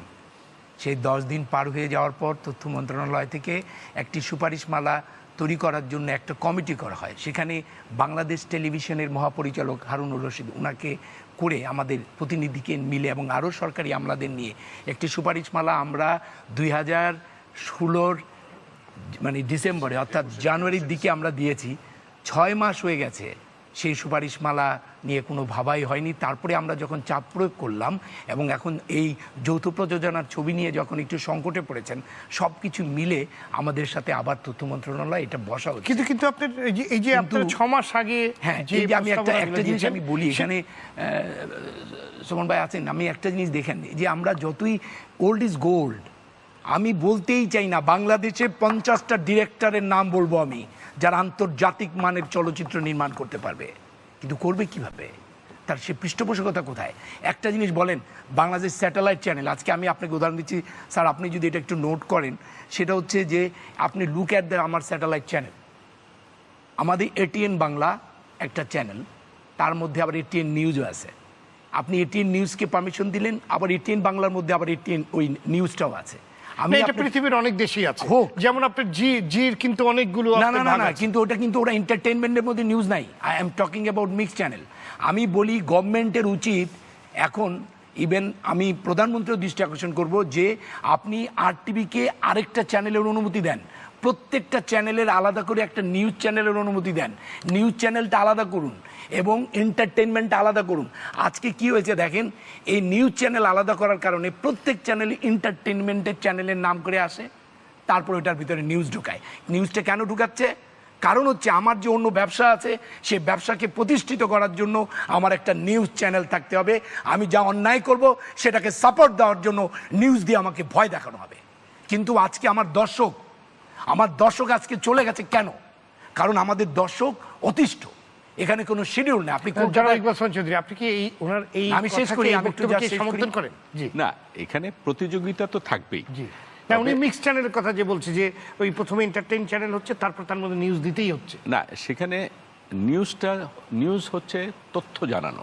জি এখন উনি যেটা বলছেন, যদি এরকম কোনো প্রবণতা যদি থাকে যে এই তথ্যর মাধ্যমে বা নিউজের মাধ্যমে তার নিজের কোনো রাজনৈতিক না, আমি বা আলাদা করার কথা ব্যবসায়িক বলছিলাম। ব্যবসায়িক যদি নিউজ করে, চ্যানেল আলাদা করে দেখ গভর্নমেন্ট, এন্টারটেনমেন্ট আলাদা করে দেখ, এবং নিউজ চ্যানেলগুলোকে তথ্য মন্ত্রণালয়ে নিয়ে আসেন, এন্টারটেনমেন্ট চ্যানেলগুলোকে আপনি সংস্কৃতি মন্ত্রণালয়ে নিয়ে আসেন। আমি জানি গভর্নমেন্ট নিউজ চ্যানেলকে ধরে রাখতে চায়। আমাদের সাথে একটি দর্শক আছে, দর্শক নাম বলে আপনি প্রশ্ন করুন। হ্যাঁ হ্যাঁ জি প্রশ্নটি করুন। জি, আসসালামু আলাইকুম ওয়ালাইকুম আসসালাম। স্যার, আমি শফিক বলছি দিনাজপুর থেকে। সবিক দিনাজপুর থেকে, জি বলুন। আমার প্রশ্নটা হচ্ছে যে ওনারা আলোচনা করছেন যে বাংলাদেশে এখন ভালো সিনেমা হচ্ছে, ভালো নাটক হচ্ছে, ভালো গল্পকার তৈরি হয়েছে, চিত্র পরিচালক রয়েছে, নাট্যকার রয়েছেন, কিন্তু কথা হচ্ছে যে এগুলো তো মানুষ জানতেই পারছে না যে আপনি ভালো নাটক বানাচ্ছেন, সিনেমা বানাচ্ছেন। কারণ আপনি তো আকাশ সংস্কৃতির নামে পার্শ্ববর্তী দেশ ভারতীয় চ্যানেলগুলো ছেড়ে দিয়ে রাখছেন অবাধে। এগুলো অবাধে সম্প্রচারিত হচ্ছে, গ্রাম পর্যায়ে ডিশ লাইন চলে গেছে। ওইখানেও যে দেখবেন যে অবাধে স্টার জলসা, স্টার প্লাসের মুভি, ওগুলার নাটক দেখতেছে সাধারণ মানুষজন। আপনারা যে ভালো নাটক করেন, আপনারা যে ভালো সিনেমা বানান, এটা জানারই তো সুযোগ পাচ্ছে না সাধারণ মানুষ। তো স্টার জলসা নিয়ে পাগল। এই যে অসম প্রতিযোগিতা চলছে, অবাধে যে ভারতীয় চ্যানেলগুলো চলছে, এগুলো বন্ধ করা না গেলে, একটা প্রতিযোগিতামূলক বাজার তৈরি করা না গেলে আমাদের শিল্প বা আমাদের সুন্দর নাটক বা সিনেমা এগুলো কি আদৌ মানুষকে দেখানো সম্ভব হবে বলে জি আপনারা মনে জি জি ধন্যবাদ, আপনার প্রশ্নটি আমরা বুঝতে পেরেছি। গাজী রাখেন, আমি যেটা আমার যেটা ওনার প্রশ্নটাই যদি আপনি অ্যাড্রেস করেন। না, এটা দেখেন, আপনি যে সত্যি কথা বলছেন, একদম। আপনি প্লিজ একটা দিন, আমরা আগেকার রাজা বাদশারা কিন্তু ছদ্মবেশে বেরোতো। আপনি একটু একদিন বেরোন, আপনি দেখেন টি স্টলগুলোতে ভরে গেছে। কারণ হচ্ছে কি জানেন, আমি দর্শকদেরকে শিশু বলছি না। আজকে আমাদের বলেছেন, ভাই বলেছেন যে আমাদের চ্যানেল হওয়ার আগেই কিন্তু সনি জি টিভি আমরা দেখে অ্যাডিক্টেড হয়ে গেছি। আমি কিন্তু বাজে দিকে ঝুঁকে গেছি, খারাপ জিনিসের প্রতি মানুষের অসংস্কৃতির দিকে ঝুঁকে গেছি। এখন যেটা হচ্ছে, থাকে, জি। শিশু কিন্তু আগুনে হাত দিতে চাবে, আমি তাকে আগুনে হাত দিতে দিব কিনা। আমার কথা হচ্ছে, আমি সে অ্যাডিকশনে পড়ে গেছে। আজকে আমাদের আন্দোলনের সময় ফেসবুক মিডিয়াতে সমস্ত দর্শকদেরকে চাপিয়ে দেওয়া হয়েছে আমরা ভালো অনুষ্ঠান বানাতে পারি না। কিন্তু আমি বলছি, এটার দায় আমাদের শিল্পীদের না, দায় হচ্ছে চ্যানেলের, গভর্নমেন্টের। এবং গভর্নমেন্টের কি ঘুমিয়ে থাকবে? আমাদের গভর্নমেন্টের কাজ হচ্ছে সজাগ হয়ে এই তদারকি করা। এত ঘটনা ঘটে গেল, কিন্তু এগুলো তদারকি করার জন্য মন্ত্রণালয় আছে, মন্ত্রণালয় আছে। আমরা কতদিন রেগুলেটরি কমিশনের জন্য অপেক্ষা করব? এবং বাংলাদেশে দুর্নীতি কমিশনও হয়েছে। জি বিরতির পর আপনার কাছে আসবো। দর্শক, এই মুহূর্তে নিচ্ছি ছোট্ট একটি বিরতি, ফিরে আসছে অল্প সময়ের মধ্যেই, ততক্ষণ আমাদের সাথে। দর্শক, বিরতির পর আবারও স্বাগত। দেখছেন কেমন বাংলাদেশ অনুষ্ঠান, সঙ্গে আছে আমি সৈয়দ আশিক রহমান। আলোচনার বিষয় স্বদেশী শিল্প সংস্কৃতির বিকাশ সহায়ক বাংলাদেশ চাই। অনুষ্ঠানটি সম্প্রচার হচ্ছে প্রাণ স্পাইস পাউডারের সৌজন্যে। জনাব ইকবাল হোসেন চৌধুরী, বিরতির পূর্বে দর্শকের প্রশ্ন ছিল যে দর্শক, এখানেই কিন্তু আমি সাহসটা পাচ্ছি। সেটা কি, একসময় কিন্তু আমাদের দেশে কি দাবি ছিল যে সব উন্মুক্ত করে দিতে হবে, আমাদেরকে দেখার স্বাধীনতা দিতে হবে, ইত্যাদি ইত্যাদি। আজকে কিন্তু দুজন দর্শক যে প্রশ্নটা করলেন, তারা কিন্তু এই যে উন্মুক্ত হওয়ার কারণের জন্য যে ফলশ্রুতি হয়েছে সেটা সম্পর্কে কিন্তু আজকে সচেতন হয়েছেন। তিনি একজন দর্শক শ্রোতা, দিনাজপুরে বসে তিনি যে কথাগুলো বলছেন, এটা নিশ্চয়ই এই সেন্টিমেন্টটাই কিন্তু আস্তে আস্তে গ্রো করছে। গাজী রাকাত বললেন যে শিশুরা কিন্তু আগুনে হাত দেবে, না, আগুনের দিকে আকর্ষণ না, থাকে। আমি কেন তা আমরা কি হাত না, দিতে দেব আগুনে? আমি এই কথাটা বলছি, এই সচেতনতা যত বৃদ্ধি পাচ্ছে ততই কিন্তু আমি মনে করি যে যারা নীতি নির্ধারক বা যারা চ্যানেল পরিচালনা করবেন তাদের উপরেও কিন্তু একটা চাপ সৃষ্টি হচ্ছে। আমি তো চাই যে এই ধরনের সচেতনতাটা আমাদের তৃণমূল পর্যায় থেকে আস্তে আস্তে উঠে আসুক, এবং তখনই কিন্তু একটা জাগরণ সৃষ্টি হবে যে আমার সংস্কৃতিকে আমাকে বাঁচাতে হবে বিদেশি আগ্রাসন থেকে।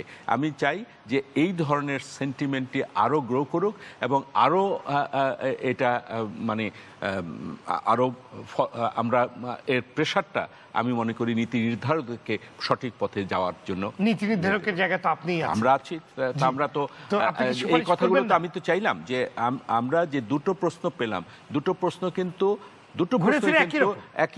একই সেন্টিমেন্ট। যে আজকে এই আগ্রাসন বন্ধ করতে হবে, এই অবক্ষয় বন্ধ করতে হবে। না, এবং বন্ধ আমার করার সংস্কৃতিতে কথা কিন্তু কেউ বলছে না। বন্ধ নিয়ম বলতে- নীতি মেনে No, no, যে যেটা দেখবে সেটার জন্য সে পেমেন্ট না বন্ধ না, তারা কিন্তু একটা কথা বলেছে যে এই অসম প্রতিযোগিতা বা এই বিকৃত যে আমাদের সংস্কৃতির সাথে যে সাংঘর্ষিক, সেগুলোর ব্যাপারে বিধিনিষেধ থাকতে হবে। সেটি তিনি বলেছেন, আমার সংস্কৃতিকে আমার নতুন Protection দিতে প্রজন্মকে হবে। রক্ষা করতে হবে। জি, আমি মনে করি এই সেন্টিমেন্টটা উঠে আসুক। জি, ধন্যবাদ জনাব আসিফ ইকবাল। জনাব ইকবাল সোমান চৌধুরী এই মাত্র যে কথাটি বললেন যে আমার নতুন প্রজন্মকে আসলে প্রোটেকশন দেওয়ার জন্যই আমাদেরকে এগুলো এই জায়গাগুলোকে আপনার বাদ দিতে হবে। বলা হচ্ছে ভিনদেশী আকার সংস্কৃতি বা অপসংস্কৃতির প্রভাবে সবচেয়ে বেশি ক্ষতিগ্রস্ত হচ্ছে আমাদের তরুণ প্রজন্ম। তারা আসলে খেয়ে হারিয়ে ফেলছে। তারা আসলে জ্ঞান হওয়ার পরেই তারা বিভিন্ন সেই আগুনে হাত দেওয়ার মতো বিভিন্ন জায়গায় যাচ্ছে, দেখছে, এবং তারা তাদের মূল্যবোধ, সৃষ্টিশীলতা হারিয়ে হতাশাগ্রস্ত হয়ে পড়ছে। বিভিন্ন অপরাধ কর্মে তারা কিন্তু আপনার নিয়োজিত হচ্ছে, এবং এই জায়গাগুলো এমন একটা বিশৃঙ্খল অবস্থা তৈরি হয়েছে যেটা আমরা ঢাকায় বসে থেকে না দেখে, যেটা গাজী ডাকাত বলছিলেন যে আপনার সেই একটা রকম লেবাস পরে কিংবা এক রকমের আপনার কাপড় পরে যদি গ্রামগঞ্জে দেখা যেত তাহলে বোঝা যেত জিনিসটা কতখানি ভয়ঙ্কর দিকে গেছে। এর থেকে বেরোনোর উপায় কি, আপনি কি মনে করেন? ধন্যবাদ। আসলে ব্যাপারটা খুবই চ্যালেঞ্জিং। আসলে আমরা যদি চাই যে রাতারাতি এই অবস্থাটার কিছু পরিবর্তন, আমি মনে করি না এটা হতে পারবে, কিন্তু একটা না, আপনি তো একজন বিপণন বিশেষজ্ঞ। এই পুরো কাজের জন্য আসলে আমাদের একটা রেভলিউশন বা বিপ্লব দরকার। ঠিক আছে, কিন্তু আপনি এরপরেও কিন্তু একজন বিপণন স্পেশালিস্ট, আমি বলবো বিশেষজ্ঞ। আপনার অভিমত কি? আমি আসছিলাম ওই কথাটায়। মূল জিনিসটা হচ্ছে যে আপনি আসলে ভালো এবং মন্দ এই দুটো জিনিসকে আপনাকে যদি ডিফাইন করতে হয়, তাহলে আপনার প্রথম যে জিনিসটার প্রয়োজন সেটা হচ্ছে যে আপনার মূল্যবোধ, বা কেউ বলেছেন যে আপনার আসলে সংস্কৃতির ভিত্তিগুলো কি, এটা আপনাকে বুঝতে হবে। এবং এই ভিত্তির বিরুদ্ধে যেগুলো যাচ্ছে, যেমন ধরেন আমাদের একটা ভ্যালু সিস্টেম হচ্ছে রেসপেক্ট, আমাদের একটা ভ্যালু সিস্টেম হচ্ছে ইউনিটি, পারিবারিক বন্ধন। এই যে ভ্যালু সিস্টেমগুলো, এই ভ্যালু সিস্টেমগুলোর সাথে কন্ট্রাডিক্ট করে যেসব প্রোগ্রাম, সেই প্রোগ্রামগুলো আসলে আমরা করতে পারবো কিনা। ফর এক্সাম্পল, আমি আপনাকে বিপণনের পয়েন্ট অফ ভিউ থেকে বলি। যেমন ধরেন আপনার কাছে গাড়ি লাগবে, ঠিক আছে, গাড়ি লাগবে, কিন্তু গাড়ি যদি আপনার দেশের যে সীমিত ইনফ্রাস্ট্রাকচার আছে তার চেয়ে যদি বেশি গাড়ি আপনার চলে আসে, তখন আপনাকে এটা নিয়ন্ত্রণ করতে হবে। পৃথিবীর সব দেশেই নিয়ন্ত্রণটা এক্স্যাক্টলি, এবং এই নিয়ন্ত্রণের জন্য there is a structure, duty structure, different level আছে, এগুলো দিয়ে নিরুৎসাহিত করা হয়। আমাদের দেশে আমরা যদি অন্য কোনো ব্যবসা দেখি, যেমন ধরেন আমরা পাট রপ্তানি করি বা টেক্সটাইল রপ্তানি করি, এই রপ্তানিটার জন্য সরকার উৎসাহ দিচ্ছে। কিভাবে দিচ্ছে? থ্রু ডিফারেন্ট ইনসেন্টিভ প্রোগ্রামস সরকার উৎসাহ দিচ্ছে। আমার কথাটা হচ্ছে যে একটা দেশের উন্নতির জন্য অর্থনৈতিক যে জিনিসগুলো আছে সেটা যেমন জরুরি, ঠিক তেমনিভাবে সংস্কৃতিটাও কিন্তু অত্যন্ত জরুরি আমাদের জন্য। আমাদের ওই গানগুলো যদি না হতো, বাংলার জয় শুনো একটি মুজিবরের কণ্ঠ থেকে লক্ষ মুজিবরের ধ্বনি, এগুলো কিন্তু আসলে এসছে কোথা থেকে? প্রয়োজন থেকে আসছে। এখন এই প্রয়োজনগুলো সৃষ্টি করার জন্য যে কাঠামো, সেই কাঠামোর মধ্যে আমার মতে সবার আগে যে জিনিসটা করা দরকার সেটা হচ্ছে একটা রেগুলেটরি কমিশন। এই রেগুলেটরি কমিশন যদি না থাকে, ভালো এবং মন্দের যে অবাধ যাতায়াত, এইটাকে পৃথক করা যাবে না। সো এটা এক নম্বর বিষয়, এটা আলোচনায় উঠে এসছে। দ্বিতীয় যে বিষয়টা সেটা হচ্ছে আমাদের আজকের তরুণ প্রজন্ম, আপনার কিন্তু সারেংবউ রেলিভেন্ট না তার কাছে। সে চিন্তা করছে ওয়ার্ল্ডের সাথে কম্পিট করবে। তাকে ওয়ার্ল্ডের সাথে কম্পিট করতে গেলে তাকে তৈরি হতে হচ্ছে গুগলের সাথে কম্পিট করার জন্য। তার সংস্কৃতিটা এমন হতে হচ্ছে, তার এক্সপ্রেশনটা এমন হতে হচ্ছে যে এক্সপ্রেশনটা, এই নবপ্রজন্মের এক্সপ্রেশনটাকে আমরা আমাদের মূল্যবোধের সাথে মিলিয়ে। তথ্য প্রযুক্তির যে কথাটি বলছেন যে ওদের ওই জায়গাটার সাথে ম্যাচ করতে হবে, কিন্তু সেই জায়গায় ম্যাচ করতে যাওয়ার জন্য কিন্তু সারেংবইয়ের যে ভিতটা সেটা খুব প্রয়োজন। অবশ্যই প্রয়োজন, আমি সেটাই বলছিলাম। আমার কালচারাল কানেক্ট, আমার কালচারাল কানেক্ট, আমার হেরিটেজ আমাকে রাখতে হবে, সেটাই আমার মানে পরিচয়, সেটা তো তাদের সেটা আমার দেখাতে হবে। identity। আপনি যদি True. সারেঙ্গও না দেখান কিন্তু তাহলে পরে তো আপনার বিশ্বায়নের যুগে জি। আপনার যেটা করতে হবে সেটা হচ্ছে আপনাকে আপনার প্রকাশটাকে আলাদা করতে হবে, আপনার নিজস্ব আইডেন্টিটির জায়গা থেকে তৈরি করতে হবে, এবং সেখানে মূল্যবোধটা খুবই ইম্পর্টেন্ট। এবং সেই মূল্যবোধটা কিন্তু আপনার একেবারে গ্রাম পর্যায় থেকে শুরু করে আপনার বিশ্ববিদ্যালয় পর্যায় পর্যন্ত প্রতিটা পর্যায়ে কিন্তু এটার চর্চা থাকতে হবে, স্বতন্ত্র জায়গা থাকতে হবে, আপনি আমরা বলতে চাচ্ছেন। আমরা যেটা জি। চাচ্ছি বা আমরা যেটা মনে করছি সেটা হচ্ছে যে আমরা কিন্তু ক্রমশ এই বিশ্বায়নের যুগে একটা ভ্যালুলেস সোসাইটির দিকে আগাচ্ছি। আমাদেরকে এই ভ্যালু সিস্টেমটাকে ঠিক করতে হবে, আমাদের চেতনাটা কোথায় সেই চেতনাটাকে তৈরি করে আমাদের তারুণ্যকে উজ্জীবিত করতে হবে, সেটাই আসলে একমাত্র সমাধান। এবং এটা আমি যদি নাও করি এটা কিন্তু তরুণরা করে নেবে, কারণ আমার দেশকে যদি টিকে থাকতে হয়, আমার প্রকাশ যদি থাকে, তাহলে এটা কোনো না কোনো সময় একটা একটা একটা সূর্যালোকের মতন এটার আবির্ভাব হবে। তবে আমরা মনে করব যে আমাদের সরকার হচ্ছে সংস্কৃতি বান্ধব, আমাদের মাননীয় প্রধানমন্ত্রী নিজে অত্যন্ত সাহিত্য এবং সংস্কৃতির ধারক, তিনি এটার চর্চা করেন। তার নিশ্চয়ই নজরে থাকবে যে এই দেশটাকে আমাদের ভাষায়, আমাদের এক্সপ্রেশনে আমরা যদি পরিচিত করতে চাই, তাহলে আমাদের কিন্তু এই পরিবর্তনগুলো অত্যন্ত জরুরি। এবং আমি মনে করি যে মানে মার্কেটিং পয়েন্ট অফ ভিউ থেকে যদি আপনি পে চ্যানেলের কথা বলছেন, আমি মনে করি ডিসক্রিমিনেটেড পে চ্যানেল আপনার দরকার। যেগুলো মূল্যবোধ পরিপন্থী যেই চ্যানেলগুলো চলছে, সেখানে আপনার পে স্ট্রাকচার করে ওগুলোর লেভাই ডিউটি আপনাকে বাড়াতে হবে। মার্সিডিজ বেঞ্জ যদি আপনি কিনতে চান, তাহলে আপনাকে কিন্তু বেশি ডিউটি দিতে হবে 1000%।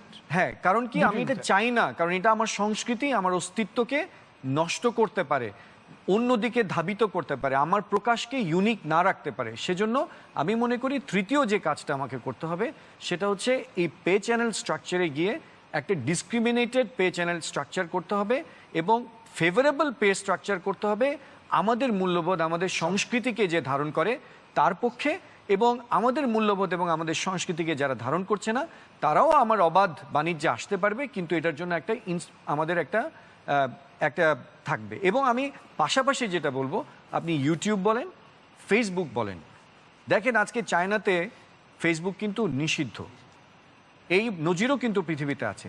অবাধ বাণিজ্যের দেশে আমার মূল্যবোধের বিরুদ্ধে যদি কোনো কিছু যায়, ফেসবুককে ডেকে বলতে হবে যে তোমার এটা বন্ধ করতে হবে, কিংবা ইউটিউবকে বলতে হবে তোমার এটা বন্ধ করতে হবে, কারণ আমার দেশের, আমার জনসংখ্যার চালিত শক্তিতে ফেসবুক কিন্তু শক্তিশালী হচ্ছে, ইউটিউব কিন্তু শক্তিশালী হচ্ছে। সো এই দিকগুলোকে আমাদেরকে বিপণন এবং রাষ্ট্রীয় মূল্যবোধের জায়গা থেকে দেখে এগুলোর উপরে হস্তক্ষেপ করতে হবে, এবং সংস্কৃতি মন্ত্রণালয় এবং তথ্য মন্ত্রণালয়কে বিনীতভাবে, এখানে ইকবাল ভাই আছেন, তাদেরকে বিনীতভাবে একটা নিবেদন আছে আমাদের যে তাদেরকে আরও অনেক বেশি সজাগ হবে, কারণ হচ্ছে জাতি গঠনের জন্য, এই জাতিকে সত্যিকার পথের দিকে চালিয়ে নেওয়ার জন্য আসলে আমাদের তাদের অনেক বেশি সজাগ দৃষ্টিভঙ্গি দরকার। একটা কার্টুন যদি বন্ধ হতে পারে আমাদের বাচ্চাদেরকে অবক্ষয়ের দিক থেকে তুলে আনার জন্য, তাহলে আমার মতে এই ধরনের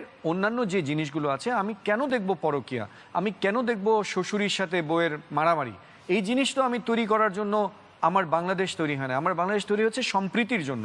সো এই জায়গাগুলো আমাদেরকে আসলে দেখতে হবে এবং এখানে একটু সজাগ হতে হবে। জি, ধন্যবাদ জনাব নাসিম। সাংস্কৃতিক মিথক্রিয়া ঘটবেই, এটাই কিন্তু স্বাভাবিক এবং সবসময় সেটাই হয়ে এসছে।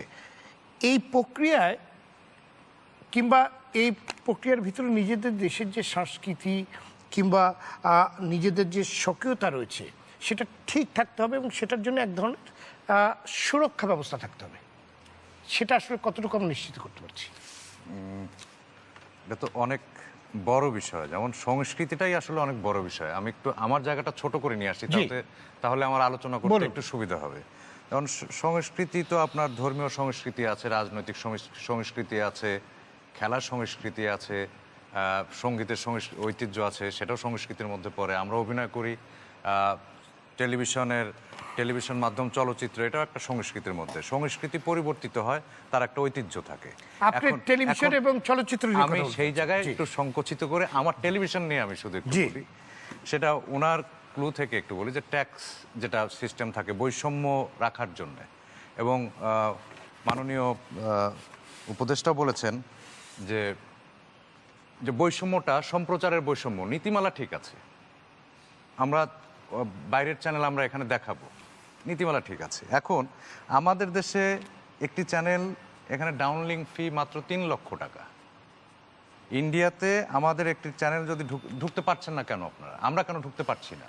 ওইখানে 3 কোটি টাকা এবং পরে 2 কোটি টাকা, টোটাল 5 কোটি টাকা দিয়ে সেখানে একটি চ্যানেল সম্প্রচার করতে হবে। আর এখানে মাত্র 3 লাখ টাকা। মাত্র 3 লাখ টাকা। কোথায় 3 লক্ষ টাকা, কোথায় 5 কোটি টাকা? তো ওনারা যদি তাদের দেশে ঢুকতে আমাদেরকে নিরুৎসাহিত করার জন্য 5 কোটি টাকা ফি ধরতে পারে, তো আমরা যখন বুঝতেই পারছি যে এই চ্যানেলগুলো আসলে আমার সামাজিক অবক্ষয় হচ্ছে, এই চ্যানেলগুলো আসলে আমার পারিবারিক বন্ধন নষ্ট হচ্ছে, এই চ্যানেলগুলোর দ্বারা আমার শিশুর মানসিক বিকাশ ঘটতে বাধার সৃষ্টি হচ্ছে, সেখানে আমি কেন 3 লক্ষ টাকা করব? আমি তো এখানে 7 কোটি টাকা করব, যদি স্বাভাবিক বুদ্ধি বিবেচনায় আসে। তাছাড়া আমাদের দেশের ইন্ডাস্ট্রিকে কি এখন তো আমাদের টেলিভিশন শিল্প কিন্তু একটি শিল্পতে আপনার রূপ পেয়েছে। শুধু শিল্প না, এটা পেশাদারিত্বের জায়গায় চলে এসেছে, শুধু সম্প্রচার না। তাকে তো আপনার সুরক্ষা দিতে হবে কিনা? পেশাদারিত্বের জায়গায়, যে কারণে রাকাত ভাই যেটা বলছিলেন যে আমরা 30শে নভেম্বর একটা শিল্পী কলাকুশলী সমাবেশ করেছিলাম শহীদ মিনারে। হ্যাঁ, তো শিল্পী কলাকুশলী সমাবেশে সেখানে 3000 লোকের সমাবেশ হয়েছিল, সকল শিল্পী কলাকুশলী উপস্থিত হয়েছিল, আপনারা জানেন। সেখানে আমাদের বক্তব্য ছিল কয়েকটা স্পষ্ট, যে আমাদের পেশাটা আজকে হুমকির মুখে পড়েছে। আমরা কোন পেশাজীবী? আমরা যদি সত্যি করে বলি, মানে স্পষ্ট করে বলি, আমরা টেলিভিশন মাধ্যমে অভিনয় শিল্পী, পরিচালক, নাট্যকার, লাইট ক্রু, ক্যামেরাম্যান, এরকম যে শিল্পী কলাকুশলী যারা, আজকে আমরা হুমকির সম্মুখীন হয়েছি। কেন হুমকির সম্মুখীন হয়েছি? যে আমাদের, যে আগে বলেছি যে আমাদের এখানে বাজেট কমতে কমতে একদম নিচে এসে ঠেকেছে, কিন্তু প্রতিযোগিতা করতে হচ্ছে অনেক বিগ বাজেটের সাথে। পাশাপাশি শুরু হলো কি, যে একটি বিদেশি সিরিয়াল আসলো, সেটাকে দেখা দেখি 13-14টা বিদেশি সিরিয়াল চলে আসলো। কোন প্রক্রিয়া দিয়ে আসলো? সেই বিদেশি সিরিয়াল চললে বাংলাদেশের কি লাভ? এখন কেউ কেউ বলছে আমরা তো বিটিভিতে ম্যাকগাইভার দেখতাম।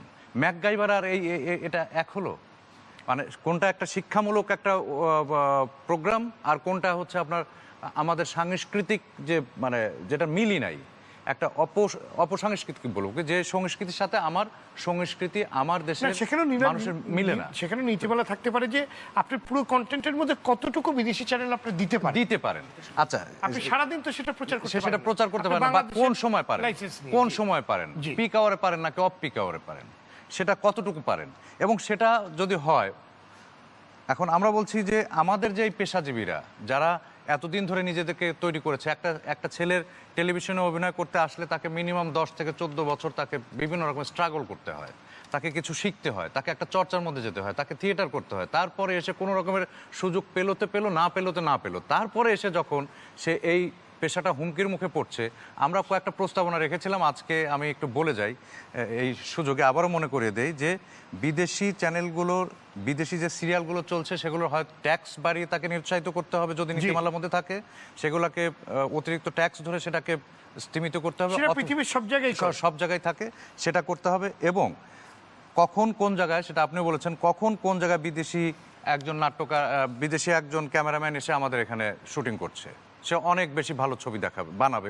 এই কারণে আমাদের দেশে অনেক গুণী ক্যামেরাম্যান রয়েছে, আমাদের দেশে অনেক গুণী মানুষজন রয়েছে। সেজন্যই তো আপনার অন্য কোনো জায়গা থেকে কেউ আসলে, বিদেশি কেউ আসলে, তাদের উপর একটি বড় ধরনের ট্যাক্স, যেভাবে গাড়ি আসলে পরে আমরা বিদেশি গাড়ির জন্য আমরা ট্যাক্স বসাই। যার কারণে আমরা বলছি যে ঠিক আছে, আমরা তো আটকাতে পারবো না, এটা আবার বৈশ্বিকভাবে আমরা নিন্দিত হব যে তারা সবাইকে আটকে দিচ্ছে, অবরোধ করছে। তা আমরা অবরোধ করছি না, আমরা বলছি যে আমাদের এখানে আসতে হলে এই পরিমাণ ট্যাক্স দিয়ে আসতে হবে এবং সেই নিয়মগুলো অনুসরণ করতে হবে। এবং আমাদের এখানে যে পেশাজীবী সংগঠনগুলো আছে, ডিরেক্টরস গিল্ড, অ্যাক্টরস ইকুইটি, অভিনয় শিল্পী সংঘ এবং প্রযোজক সমিতি, তাদেরও নিবন্ধিত হয়ে এখানে কাজ করতে হবে, যেটা বাইরের দেশে করতে হয়। আমরা যখন যাই তখন তাদের ওইখানকার একটা ফি দিয়ে তাদের অনুমোদন নিয়ে তারপরে করতে হয়। তো আপনারা বাইরে থেকে আমাদের এখানে আসেন, এসে যথাযথ প্রক্রিয়ার মধ্যে দিয়ে আপনারা করেন, তাহলেই হচ্ছে অনেকটা এটা বন্ধ করা যাবে। আর একটা আশার কথা আমি বলি, যে ওই দিনে একটা নিউজ দেখলাম যে বাংলাদেশের 80% তরুণ টেলিভিশন দেখে। এটা পজিটিভ এবং নেগেটিভ হচ্ছে, কষ্টের হচ্ছে এই যে 80% জন তরুণ দর্শক যদি টেলিভিশন দেখে থাকে তাহলে টেলিভিশনের শক্তিটা এখন অনেক বেশি। সুতরাং এখনই সময় যে এই টেলিভিশনটাকে সুরক্ষা করা, সুরক্ষা করার জন্য যে সস্তায় যেটা আমি সস্তা মাল আনছি কম টাকা ট্যাক্সে, সেই ট্যাক্সটা বাড়িয়ে দিয়ে আমার যে কন্টেন্ট আছে, আমার যে উপাদানটা আছে সেটা দর্শকের কাছে পৌঁছানোর সুযোগ করে দিন। এটাই আমার কারণে নিজের মানে নিজের সংস্কৃতি সুরক্ষা করতে হবে। জনাব শফিউল আলম ভূঁইয়া যেমনটি হাসান হাবিব নাসিম বললেন, সে কিছু প্রস্তাবনা রেখেছে, আপনি ওনার এই প্রস্তাবনাগুলোকে আপনি কিভাবে দেখছেন? না, ওনার প্রস্তাবনাগুলো আসার আগে এর আগে আরো কয়েকটি প্রস্তাবনা নিয়ে কথা হয়েছে যেগুলোর ব্যাপারে আমার একটু আপত্তি আছে। যেমন অনেকেই পে চ্যানেলের কথা বলছেন। আপনি যখন পে চ্যানেল করবেন, পে চ্যানেল কিন্তু আরেকটা বৈষম্যের সৃষ্টি করবে, যে আপনি উচ্চবিত্তের জন্য আপনি সব চ্যানেল উন্মুক্ত করে দিবেন, আর যারা নিম্নবিত্ত যা নিরপরাধ মানুষ তারা সব চ্যানেল দেখতে পারবে না। এটা হচ্ছে বৈষম্যের জায়গাটা। পে চ্যানেল করতে গেলে এটা আপনাকে ভাবতে হবে।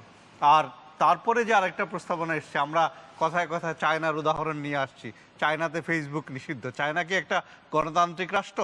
আমরা কিন্তু গণতান্ত্রিক রাষ্ট্র। কোনো গণতান্ত্রিক রাষ্ট্রে এই যে ফেসবুক নিষিদ্ধ, ইউটিউব নিষিদ্ধ, এই ধরনের চিন্তাধারা গণতন্ত্রের সাথে যায় না। পাশাপাশি আরেকটা জিনিস হচ্ছে, আমরা কিন্তু কখনো কখনো সরকারকে বলছি অনেক বেশি হস্তক্ষেপ করতে। আবার সরকার যদি হস্তক্ষেপ করা শুরু করে তাহলে সরকারকে আবার কর্তৃত্ববাদী বলবো। তো সরকারের হস্তক্ষেপ আশা করার পাশাপাশি আমাদের যে জায়গাটায় কাজ করা দরকার, যে এই যে চ্যানেলগুলো কারা নিয়ে আসছে, এই যে কেবল অপারেটর কারা, এই যে অভিনয় শিল্পীদেরকে কারা নিয়ে আসছে, বা বিজ্ঞাপন কারা দিচ্ছে, আমাদের দেশের মানুষই তো দিচ্ছে। ওই মানুষগুলোর মধ্যে সচেতনতা বোধ জাগছে না কেন, যে তারা কেন দেশের ক্ষতি করে এই কাজটা করছে? এই জায়গায়ও নজর দেওয়া উচিত। আমি বরং নাসিম সাহেব যে প্রস্তাবটি দিয়েছিলেন, যে এই যে বৈষম্যটা যেই জায়গায়, যে আমাদের এখানে ইন্ডিয়ান চ্যানেল ডাউনলিঙ্ক করতে নামমাত্র মূল্যে তারা করে, আমরা কিন্তু পশ্চিমবঙ্গে বা ভারতে এটা করতে পারি না। এই জায়গাটা নিয়ে অনেক দিন ধরে কথা হচ্ছে কিন্তু কোনো কাজ হচ্ছে না, এবং সেই জায়গাটায় আপনার কাজটা করা দরকার। আর ভ্যালু সিস্টেম নিয়ে আমরা কথা বলি এবং সংস্কৃতি নিয়ে কথা বলি। সংস্কৃতি, ভ্যালু সিস্টেম এগুলো কিন্তু সতত পরিবর্তনশীল। আপনি যদি 40, 50, 100 বছরের হিস্ট্রি দেখেন, সাংস্কৃতিক হিস্ট্রি, আমরা একসময় সবাই লুঙ্গি পরতাম, এখন লুঙ্গি পরা লোকের সংখ্যা কমিয়ে গেছে।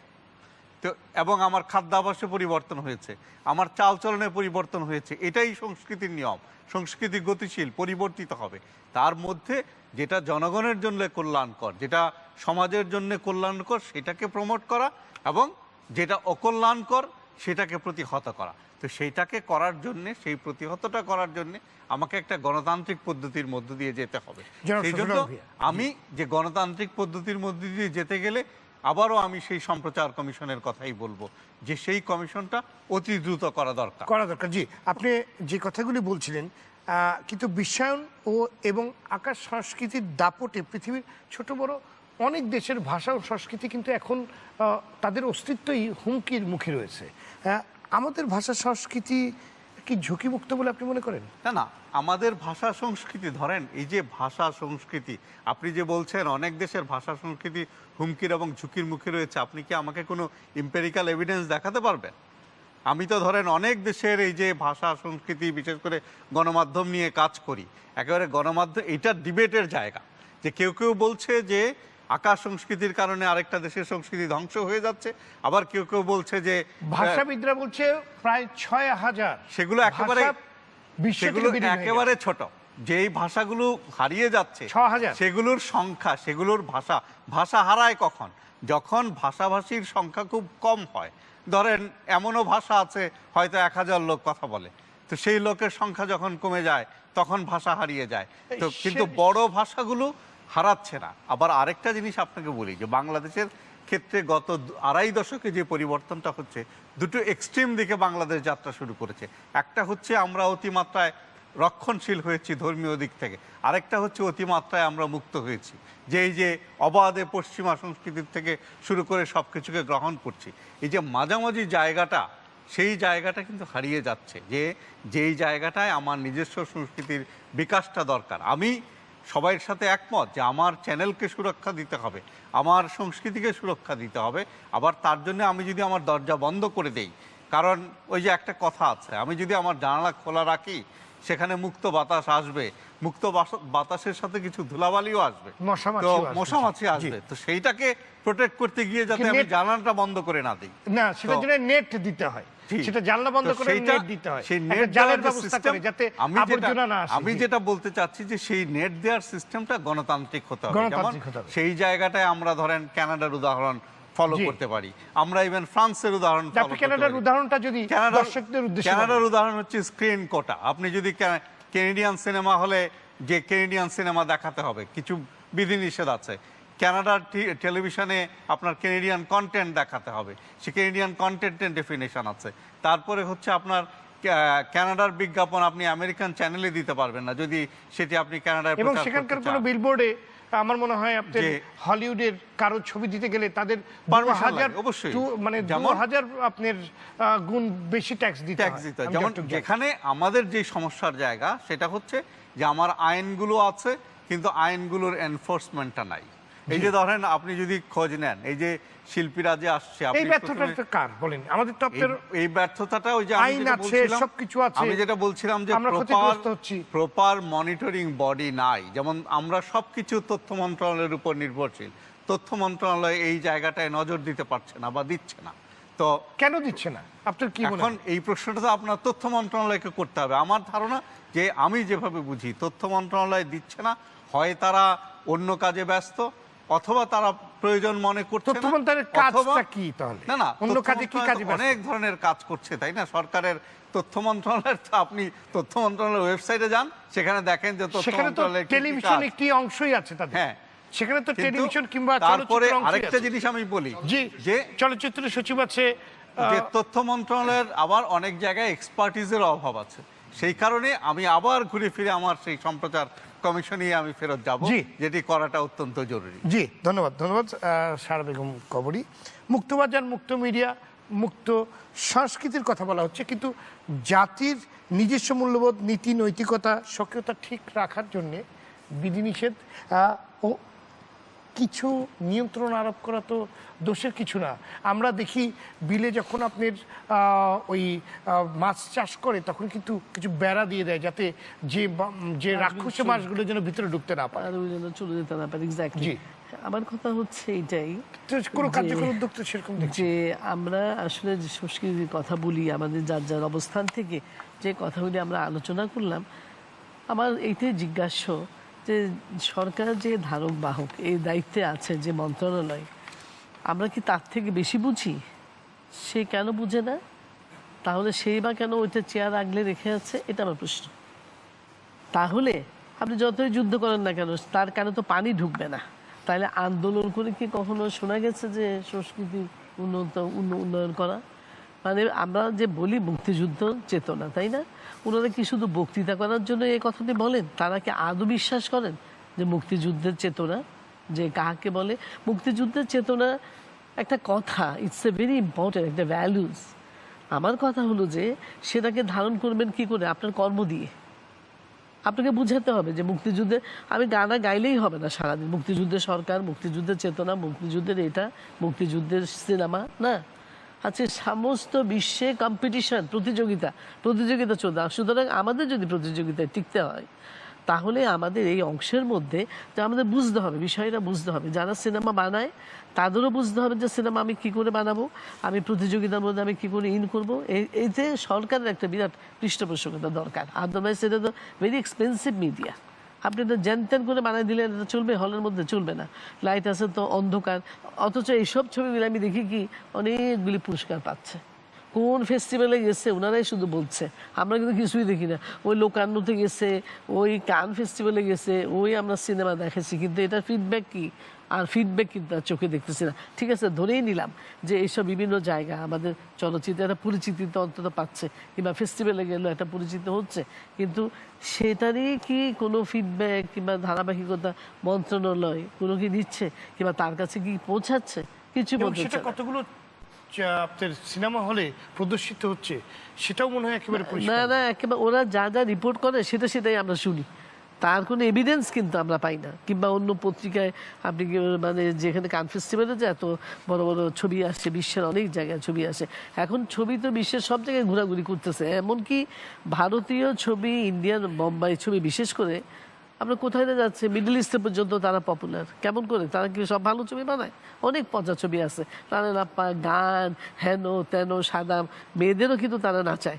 কিন্তু দেখেন আপনি তার সাথে সাথে পিকুর মতন একটা ছবি বানাইছে অমিতাভ বচ্চন আর ইয়ে, তাই না? একটা মেয়ে ছিল, ভালো ছবিও তো হচ্ছে। আপনার এটা হচ্ছে একটা উন্মুক্ত বাজার যদি আমরা মনে করি, এইটার দায়িত্ব হবে, পলিসি হবে মেক, আবার পলিসি মেক করবেন আমাদের সরকার, যে আমার স্বার্থের কতটুকুন আমি ছাড় দিব, আমি কতটুকু রাখতে পারবো। কিন্তু আপনি প্রতিযোগিতা তো বন্ধ করতে পারবেন না, আপনার প্রতিযোগিতায় নামতেই হবে, তাহলে আপনি পিছিয়ে পড়ে থাকবেন। আজকে যে আপনি চায়নার কথা বললেন, চায়নার যদি আমরা ফিরে থাকাই, চায়না কোথায় ছিল? আজকে চায়না বিশ্ব করতেছে, সুন্দরী প্রতিযোগিতার মধ্যে আজকে চায়নার মেয়েদের আমরা দেখি, কোথায় স্ট্রিপটিজ দেখি আমরা তাদের। তো এগুলি কি একদিনে হয়েছে? একদিনে হয় না। সুতরাং আমার কথা হলো যে এটা চাটুকারিতা বর্জন না করলে হবে না। আপনি যা করতেছেন এইটাই সবচেয়ে বড়। আমরা কেমন বাংলাদেশ দেখতে চাই? আমরা শুধু সমালোচনাই করতে চাই, কিন্তু যারা জানে কাজটা তাদের নিয়ে বসা, তাদের সাথে এক একটা মানুষের একটা ইম্পর্টেন্ট কথাগুলি এটা কম্পাইল করতে হবে। কম্পাইল করে আমাদের সিদ্ধান্ত নিতে হবে যে কতটুকু আমরা ছাড় দিব, কতটুকু আমরা রাখতে পারি, তাহলেই একটা দেশ আগাতে পারে। আপনি সর্বক্ষেত্রে বলেন না, আপনি রাজনীতিতেও বলেন। ইভেন রাজনীতিতে আজকে আমরা কি দেখি? গালাগালি, একে অপরকে দোষ। আমি কি কর্ম করেছি আমার প্রমাণ আছে আমার কর্মে, আমার বলতে হবে না যে আমি এটা করেছি আপনি এটা করেন না। আমরা তো বিভিন্ন সময় বিভিন্ন সংঘাত দেখেছি রাজনীতিতে, তার মধ্যে কি ভালো কাজ হয়নি? ভালো কাজও হয়েছে, কিন্তু সংঘাতও হয়েছে, কিন্তু এর মধ্যে থেকে আমাদের টিকে থাকতে হবে। সুতরাং আমি এইটাই বলবো যে চাটুকারিতা বন্ধ করতে হবে। নতুন প্রজন্ম যে ছবি বানাবে শুধু স্বপ্ন দেখলে তো চলবে না। স্বপ্ন দেখে নেতা হবে, স্বপ্ন দেখে কি শত্রুরাই হবে? তার দক্ষতা প্রমাণ করতে হবে, সে কতটুকু জানে, আমি কতটুকু ধারণ করলাম, এটা থেকে আমি কতটুকু বুঝলাম। আমাদের প্রত্যেকটা মানুষ যার যার জায়গা থেকে যদি আমরা এই সহযোগিতাটা করতে পারি, আমরা তো সব না, আমাদের পিছনে যে সরকারি আছে, বিপণন কেন্দ্র আছে, আমাদের উপদেষ্টা আছেন, আমাদের টেলিভিশন চ্যানেল আছে, প্রত্যেকেই ভাবতে হবে। আপনারা শুধু চ্যানেল আছে বলে একাই টাকা আর্ন করবেন, এটা দিয়ে কিন্তু দেশ রক্ষা হবে না। আমাদের পয়সা কম দেন, কিংবা ওই ডাইরেক্টরকে কম দেন, কিংবা অমুককে কম দেন, কিন্তু আপনি একলাই বড়লোক হলে শুধু কি আর টিভি চালু থাকবে আর চ্যানেলগুলো চালু হতে হবে না? তাহলে আপনি প্রতিযোগিতা করবেন কার সাথে? বোকার সঙ্গে বসবাস হবে জিনিসটা। তো সুতরাং আমার মনে হয় যে আমাদের সহনীয় হতে হবে, আমাদের সরকারকে আরও তৎপর হতে হবে। কারণ ইকবাল ভাই, সুমন ভাই বললেন যে একটা দেশের, আমাদের কিন্তু মুক্তিযুদ্ধ কিন্তু আমাদের সংস্কৃতির একটা অঙ্গ। এতগুলি মানুষকে যে বঙ্গবন্ধু একত্রে করতে পেরেছিলেন, সেই সময় মানুষের মাইন্ডসেট, মন মগজ করে যে ওনাকে একটা প্রোটেকশন দিয়েছে যে হ্যাঁ এটাই আমাদের জন্য উপযুক্ত সময় এবং আপনি এটা করেন। উনি কি আমলাদের ডাকছিল, মুখেরা শত শত মানুষ স্বতঃস্ফূর্ত হয়ে যে এই জিনিসটা আমাদের জন্য জরুরি। ওয়াই নট সরকার? আমরা সবসময় বলে আসছি যে সংস্কৃত বান্ধব সরকার আমাদের, তাহলে কেন এটাতে ঝাঁপিয়ে পড়ছে না? কেন তারা দিক নির্দেশনাগুলি দিচ্ছে না? কিংবা তারা কেন এগুলিকে নিয়ে রিসাফল? বারবার আমরা খালি কি বলি, ইনু সাহেব এটা করছে, ওই কোথায় মালয়েশিয়াতে সাকিবের কি ছবি হচ্ছে সেটা উদ্বোধন করতে যাচ্ছে, ওই কি নবাব, তারপরে কি ববি, কি ফালতু ফালতু ছবি, ওগুলিকে উনি এনকারেজ করতেছেন, জাজ মিডিয়াকে। এগুলি কি মন্ত্রীর কাজ? এগুলি বললেই তখন হয়ে যাবে। সুতরাং হ্যাঁ, আমি এটাই বলতে চাই, শেষ কথা এটাই, যে আমাদের সংস্কৃতি হচ্ছে আমাদের মুক্তিযুদ্ধের চেতনা, আমাদের দেশের অংশ, আমাদের আগামীর ভবিষ্যৎ, নতুন প্রজন্মের ভবিষ্যৎ হচ্ছে আমাদের এই কালচার। এটাকে বাঁচিয়ে রাখার জন্য আমাদের কষ্ট করতে হবে। জি, ধন্যবাদ জনাব ইকবাল সুমন চৌধুরী। আমরা একদম শেষ মুহূর্তে আছি।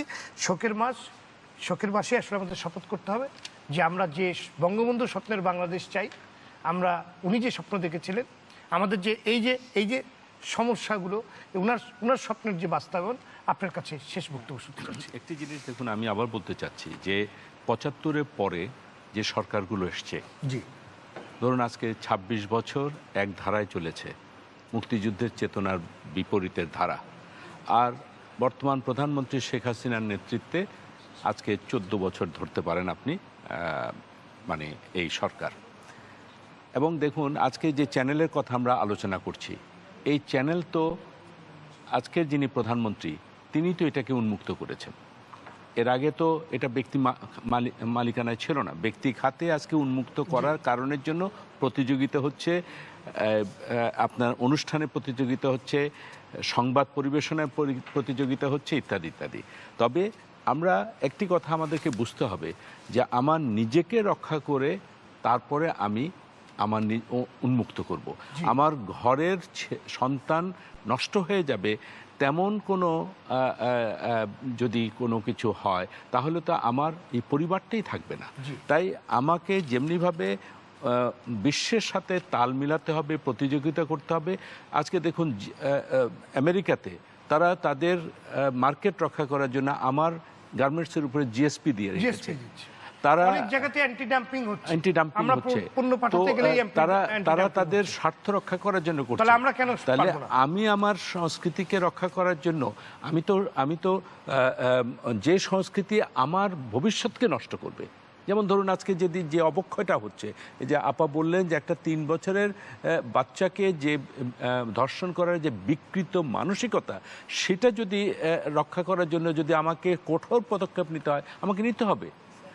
এবং স্বাধীনতা মানে কিন্তু উন্মুক্ত লাইসেন্স নয়। আজকে আমরা ধরুন এই যে ফেসবুক বলুন, আমাদের অনলাইন বলুন, সেইগুলোকে আমরা নিয়ন্ত্রণ বলি না, আমরা বলি যে এই স্বাধীনতা যেন অপব্যবহার না হয়, সেই জন্য কিছু নীতিমালা এবং থাকতে হবে। যে কারণের জন্য বারবার বলা হচ্ছে নীতিমালা থাকতে হবে, বডি থাকতে হবে যারা দেখবে এগুলোকে, এবং এগুলোকে যেন বাস্তবায়ন করা। যেমন ধরুন আপনি 19 ক আছে, তার বাস্তবায়নটা না হলে পরে এই 19 ক থেকে লাভটা কি হবে? আজকে যদি একটি সম্প্রচার নীতিমালাতে যদি এই সম্প্রচার কমিশন যদি থাকতো, তাহলে নাসিম সাহেব বা আজকে গাজী সাহেব ওনারা ওখানে যেতে পারতেন ওনার কমপ্লেন নিয়ে। আজকে কোথায় যাবে? তাই আমি মনে করি যে মাননীয় প্রধানমন্ত্রী কিন্তু অত্যন্ত, তাকে যদি আপনি দেখেন, ওনার কাছে যান, উনি গান গাইতে পারবেন, উনি কবিতা বলতে পারবেন, উনি বই পড়েন এবং ছবি দেখেন, এবং তিনি কিন্তু আজকে একজন সংস্কৃতি মনা ব্যক্তিত্বকে সংস্কৃতি মন্ত্রী বানিয়েছেন। তো আজকে তিনি কিন্তু চাচ্ছেন যে এখানে যার যার ভূমিকা শেষে পালন করবে, এবং উন্মুক্ত করতে হলে পরে আমাদের সবাইকে জাগ্রত হতে হবে। শুধু স্বাধীনতার নাম বলে, মুক্ত আকাশের নাম বলে আমার সেখানে এই ড্রোন হামলা হবে, আমি সেই আকাশকে তো আমি মুক্ত করে রাখতে পারি না। জি ধন্যবাদ। সেটা হচ্ছে যে আজকে 10 বছর ধরে আমাদের গভর্নমেন্ট আছে, কিন্তু দেখেন শিশুদের কোনো চ্যানেল নাই, খালি শুনতেছি আসছে। জি ধন্যবাদ সবাইকে আমাদের আজকে এই আলোচনায় অংশগ্রহণ করার জন্য। দর্শক, মনে রাখা দরকার, হৃদযন্ত্রের ক্রিয়া বন্ধ হয়ে গেলে যেমন মানুষের মৃত্যু ঘটে, তেমনি সংস্কৃতির স্বকীয়তা হারিয়ে ফেললে জাতির মৃত্যু ঘটে। সুতরাং সব ক্ষেত্রেই নিজের দেশের নাটক, চলচ্চিত্র, শিল্প, সংস্কৃতি, শিল্পী, কলাকুশলীদের অগ্রাধিকার নিশ্চিত করতে হবে। নিজের দেশের সংস্কৃতির সুরক্ষায় কঠোর নীতিমালা গ্রহণ করতে হবে। সাংস্কৃতিক আগ্রাসন প্রতিরোধে বিভিন্ন সাংস্কৃতিক কর্মসূচি ও বহুমুখী উদ্যোগ নিতে হবে। নিজস্ব সংস্কৃতি চর্চার সুযোগ অবারিত করতে হবে। সংস্কৃতির বিকাশ সহায়ক পরিবেশ তৈরি করতে হবে। দর্শক, আজ এ পর্যন্ত। আগামী সপ্তাহে আবারও ফিরে আসবো আমি সৈয়দ আশিক রহমান। সবাই ভালো থাকুন, সুস্থ থাকুন, সঙ্গে থাকার জন্য ধন্যবাদ। স্বাগত সবাইকে কেমন বাংলাদেশ চাই অনুষ্ঠানের সঙ্গে আছে আমি সৈয়দ আশিক রহমান। অনুষ্ঠানটি সম্প্রচার হচ্ছে প্রাণ স্পাইস পাউডারের সৌজন্যে। দর্শক, হাজার বছর ধরে শিল্প, সাহিত্য, সঙ্গীত, চলচ্চিত্র, নাটক, উৎসব, পোশাক, ভোজন রীতি, দর্শন চর্চা সহ যাবতীয় লোকাচারের মিথস্ক্রিয়ায় বাংলাদেশের যে ঐতিহ্য সমৃদ্ধ সাংস্কৃতিক ভিত গড়ে উঠেছে, গবেষকদের অনেকেই মনে করছেন যথাযথ বিকাশ সহায়ক উপাদান ও উদ্যোগের অভাবে তা আজ ভিনদেশি সংস্কৃতির আগ্রাসনের শিকার হচ্ছে। সমাজ বিশ্লেষকরা বলছেন, এদেশের বহু বছরের চর্চিত মূল্যবোধ ও প্রথার সাথে সাংঘর্ষিক ভিনদেশি সংস্কৃতির অবাধ প্রবেশাধিকারের কারণে এদেশের সংস্কৃতি ও সাংস্কৃতিক কর্মীরা যেমন ক্ষতিগ্রস্ত হচ্ছেন, তেমনি ক্ষতিগ্রস্ত হচ্ছে সমাজ, ভাঙছে পরিবার, বাড়ছে সামাজিক অস্থিরতা, বাড়ছে খুন, ধর্ষণের মতো অপরাধ প্রবণতা। অন্যদিকে প্রতিবেশী দেশগুলোর সাথে সাংস্কৃতিক বিনিময়ের চুক্তি থাকলেও এক্ষেত্রে রয়েছে বৈষম্যর অভিযোগ। দর্শক, এই বিষয়গুলোকে বিবেচনায় রেখে আজ আমাদের আলোচনার বিষয় স্বদেশী শিল্প ও সংস্কৃতির বিকাশ সহায়ক বাংলাদেশ চাই। আর এই বিষয়ে আলোচনার জন্য আজ আমাদের সাথে আছেন প্রধানমন্ত্রীর তথ্য উপদেষ্টা ইকবাল সোবহান চৌধুরী, গণমাধ্যম বিশেষজ্ঞ ও ঢাকা বিশ্ববিদ্যালয় সমাজবিজ্ঞান অনুষদের ভারপ্রাপ্ত ডিন অধ্যাপক ডক্টর আ.জ.ম শফিউল আলম ভূঁইয়া, মেঘনা গ্রুপ অব ইন্ডাস্ট্রিজের বিপণন বিভাগের নির্বাহী পরিচালক বিশিষ্ট গীতিকার আসিফ ইকবাল, বিশিষ্ট অভিনেত্রী ও সাবেক সংসদ সদস্য সারা বেগম কবরী, ডিরেক্টর গিল্ডের সভাপতি, অভিনেতা ও নির্দেশক গাজী রাকায়েত এবং অভিনয় শিল্পী সংঘের সাধারণ সম্পাদক অভিনেতা আহসান হাবিব নাসিম। দর্শক চাইলে আপনি আলোচনায় অংশ নিতে পারেন, জানাতে পারেন আপনার দেশ ভাবনা, করতে পারেন প্রশ্ন। এই জন্য ফোন করুন টেলিভিশনের পর্দায় দেখানো নম্বরে। ফেসবুকে সরাসরি দেখতে ভিজিট করুন facebook.com/rtv অনলাইনে। যাচ্ছি মূল আলোচনায়। জনাব গাজী রাকায়েত, আপনাকে দিয়ে আমাদের আজকে আলোচনা শুরু করছি। কয়েকদিন আগে বিদেশি শিল্পীর এদেশে এসে অভিনয় করতে নিয়ম মানার ব্যাপারে সাধারণ ডায়েরি করেছেন আপনি। কেন এই ডায়েরিটি আপনি করলেন, এর প্রেক্ষাপটটা আসলে কি? আপনাকে ধন্যবাদ। তার আগে আজকের এই যে আমাদের শোকের মাস 15ই আগস্টে, আমি মনে করি এটা আমাদের খুবই তাৎপর্যপূর্ণ একটি মাস এবং এই মাসটি হেলায় ফেলায় আমরা পালন করি। আমরা যে ক্ষতিটা করেছি 15ই আগস্টে, আমাদের উচিত বাংলাদেশের সমস্ত মানুষের এই মাসটিতে এসে ব্রত নেওয়া যে বঙ্গবন্ধুর স্বপ্নগুলোকে আমরা ভবিষ্যতে এই মাসে পূরণ করার শপথ নেব। এবং আজকে আমি যেটা বলতে চাই যে আমরা কোনোভাবেই ইন্ডিয়া বলি, বাইরের দেশ বলি, আমাদের শিল্পীরা বাইরের দেশে গিয়ে অভিনয় করবে, কাজ করবে, বাইরের শিল্পীরাও আমাদের দেশে এসে কাজ করবে। কিন্তু আমরা গত দীর্ঘদিন ধরে আমরা লক্ষ্য করছি এবং আমাদের কিছু দাবি দেওয়া তথ্য মন্ত্রণালয়ে দেয়া আছে। আমরা 30শে নভেম্বর একটা আন্দোলনও করেছি আমাদের কিছু। আমরা যেটা দেখছি যে ট্যুরিস্ট ভিসায় এসে শিল্পীরা এখানে আসছে ট্যুরিস্ট ভিসায়, কিন্তু সে কাজ করছে পেশাজীবী হিসেবে। এবং এতে করে যেটা হয়, আমাদের যে অর্থগুলো এখান থেকে চলে যায়, তারা যে টাকাগুলো চলে যায়, তারা নিশ্চয়ই ব্যাংকের মাধ্যমে সেগুলো নেয় না, সেখানে একটা মানি লন্ডারিং থাকে। তারপরে যে জিনিসটা সেটা হচ্ছে, যেমন আমি দীর্ঘদিন নাগরিক নাট্য সম্প্রদায়ের সাথে কাজ করেছি, আমরা অনেকবার কলকাতায় শো করতে গিয়েছি, ওদের অনেক শিল্পী আমাদের এখানে আসে, আমরা কিন্তু সেটা পর্যটন ভিসায় যাই, সেটার সাথে এটা কোনো পার্থক্য নেই, কারণ এটা হচ্ছে পেশাজীবী কোনো বিষয় না। কিন্তু যখনই আমরা কলকাতায় বা ইন্ডিয়া বা ইংল্যান্ডে অথবা থাইল্যান্ডে যাই, তখন কিন্তু আমরা কাজ করতে গেলে আমাদের আটকে দেয় এবং বলা হয় যে আপনার ওয়ার্ক পারমিট ভিসা আছে কিনা। যদি ওয়ার্ক পারমিট ভিসা না থাকে তাহলে আমাদের কাজ করতে দেওয়া হয় না। এমনকি ইন্ডিয়াতে এমন হয়েছে, আমাদের ক্যামেরাম্যান গিয়েছে, ক্যামেরাম্যানকে ওদের সামনে আরেকটা ক্যামেরাম্যানকে বসে রাখতে হয়, তাকে পেমেন্ট দেওয়া হয় এবং সেই পেমেন্টটা ক্যামেরাম্যানের যে পরিমাণ পেমেন্ট আমাদের ক্যামেরাম্যান পাবে সেই পরিমাণ পেমেন্ট তাদেরও দিতে হয়, এরকম স্ট্রিক্ট। তো আমরা যেটা হয়েছে দেখেন, আজকে বাংলাদেশে নানা রকমভাবে এই যে মানুষগুলো আসছে, আজকে দেখেন ফিল্মের অবস্থা তাই হয়েছে। আমাদের কিন্তু যৌথ ছবি বা কোনো কিছু নিয়ে আমাদের কোনো সে নেই, কিন্তু সেটা যথাযথ নিয়মভাবে হোক। আর আমি যেই সাধারণ ডায়েরি করেছি, আবারও বলেছি, এটা একটা সাধারণ ডায়েরি, এখানে কিন্তু এটাকে কেস করা হয়নি। আমরা পরমব্রতর বিরুদ্ধে কোনো কেস করিনি বা জিডি করিনি। আমাদের ছিল, আমার ওখানে প্রথমে উল্লেখ আছে, এইটা আমাদের গত কয়েক বছরের মিডিয়াতে যে ডিসিপ্লিন, সেই ডিসিপ্লিনের বিরুদ্ধে আমরা একটা জিডি করেছি। জিডি তো আর জেনারেলি হয় না, সেখানে একটা কেস আপনাকে উল্লেখ করতে হয় এবং সেখানে আমরা জিডির মধ্যে স্পষ্টভাবে বলেছি যে এখানে উল্লেখ্য অর্থনৈতিক অবস্থার উন্নতি হয়। তাতে যেটা হতো যে এই যে আপনারা যে চ্যানেলের কেবল নেটওয়ার্কের কাছ থেকে পেমেন্ট না পাওয়ার ফলে যে ক্ষতিটা হচ্ছে, ক্ষতিটা হলো আজকে আপনার অনুষ্ঠানগুলোতে বিজ্ঞাপনের পরিমাণ অতিরিক্ত হয়ে যাচ্ছে। আমরা গবেষণা করে দেখেছি, সেই বিজ্ঞাপন এখন কমে গেছে, এখন বিজ্ঞাপনের গবেষণা করে দেখেছি সুবিধাজনক নয়। জি, এখনো অনেক টেলিভিশনে, ধরেন এই যে আপনি আজকে টেলিভিশন দেখতে বসেন, আমি আপনার চ্যানেলের কথা বলছি না, আমি ওভারঅল সমস্ত চ্যানেলগুলোর কথা বলছি। বিজ্ঞাপনের ব্যাপার নিয়ে আপনার কাছে আমি আবার আসবো। সারা বেগম কাপুরি একটা সময় বাংলাদেশের গান, নাটক, চলচ্চিত্রের জয় জয়কার ছিল এবং একরকম বড় ধরনের আধিপত্য ছিল। প্রতিবেশী দেশগুলো আমাদের সংস্কৃতিকে অনুসরণ করত, সবাই ধারণ করত এবং দারুণ জনপ্রিয় ছিল। এই সোনালী অর্জনটাকে আমরা কেন ধরে রাখতে পারলাম না? আমাদের আলোচক বৃন্দরা যারা যারা কথা বললেন, এইসবও অনেকগুলি কারণ, কিন্তু সবচেয়ে যেটা কারণ মনে হয় আমার, বিভাজন। রাজনীতিরও কিন্তু একটা এখানে বিভাজন আছে। এই যে আমাদের কালচারাল যে বিষয়টি নিয়ে যে আমরা কথা বলি, আমরা সিনেমা, নাটক, আমাদের রাজনীতি এবং সব কিছু মিলিয়ে একটি দেশের, এই সব কিছু মিলিয়েই কিন্তু একটা দেশ। সেখানে কালচারটা কিন্তু ভেরি ইম্পর্টেন্ট, কিন্তু সেই জায়গাটা আমাদের দেশে আমার মনে হয় সবচেয়ে বেশি অবহেলিত। এবং আপনি দেখেন, আপনি যে কথাটি বললেন, যে সময় আমরা কাজ করতাম ওই সময় আমরা বসে থাকবো না, পৃথিবী এগুচ্ছে, এই বিশ্বায়নের যুগে আমরা তো ওখানে বসে থাকতে পারি না, কিন্তু আমাদের একটা কৃষ্টি, একটা ঐতিহ্য যে আছে সেটাকে আমাদের ধারণ করতে হবে। এক্স্যাক্টলি। আপনি দেখেন ইন্ডিয়াতে যে ছবি হয়, আমি আজকে একটা চ্যানেলে দেখলাম একটা ইয়াং ছেলে, সে বলছে যে আমাদের যে মূলধারার যে ছবিগুলি হয় ওগুলি একদম বাজে, একদম এটা একদম সেটা। তা আমার প্রশ্ন, যারা আতলামি করে ছবি বানান তাদের ছবিটা কারা দেখে? এটাও আমার প্রশ্ন। নতুনরা যে তৈরি হচ্ছে তাদের ছবি কি কোনো সিনেমা হলে আমরা দেখি? আমরা কিন্তু দেখি না।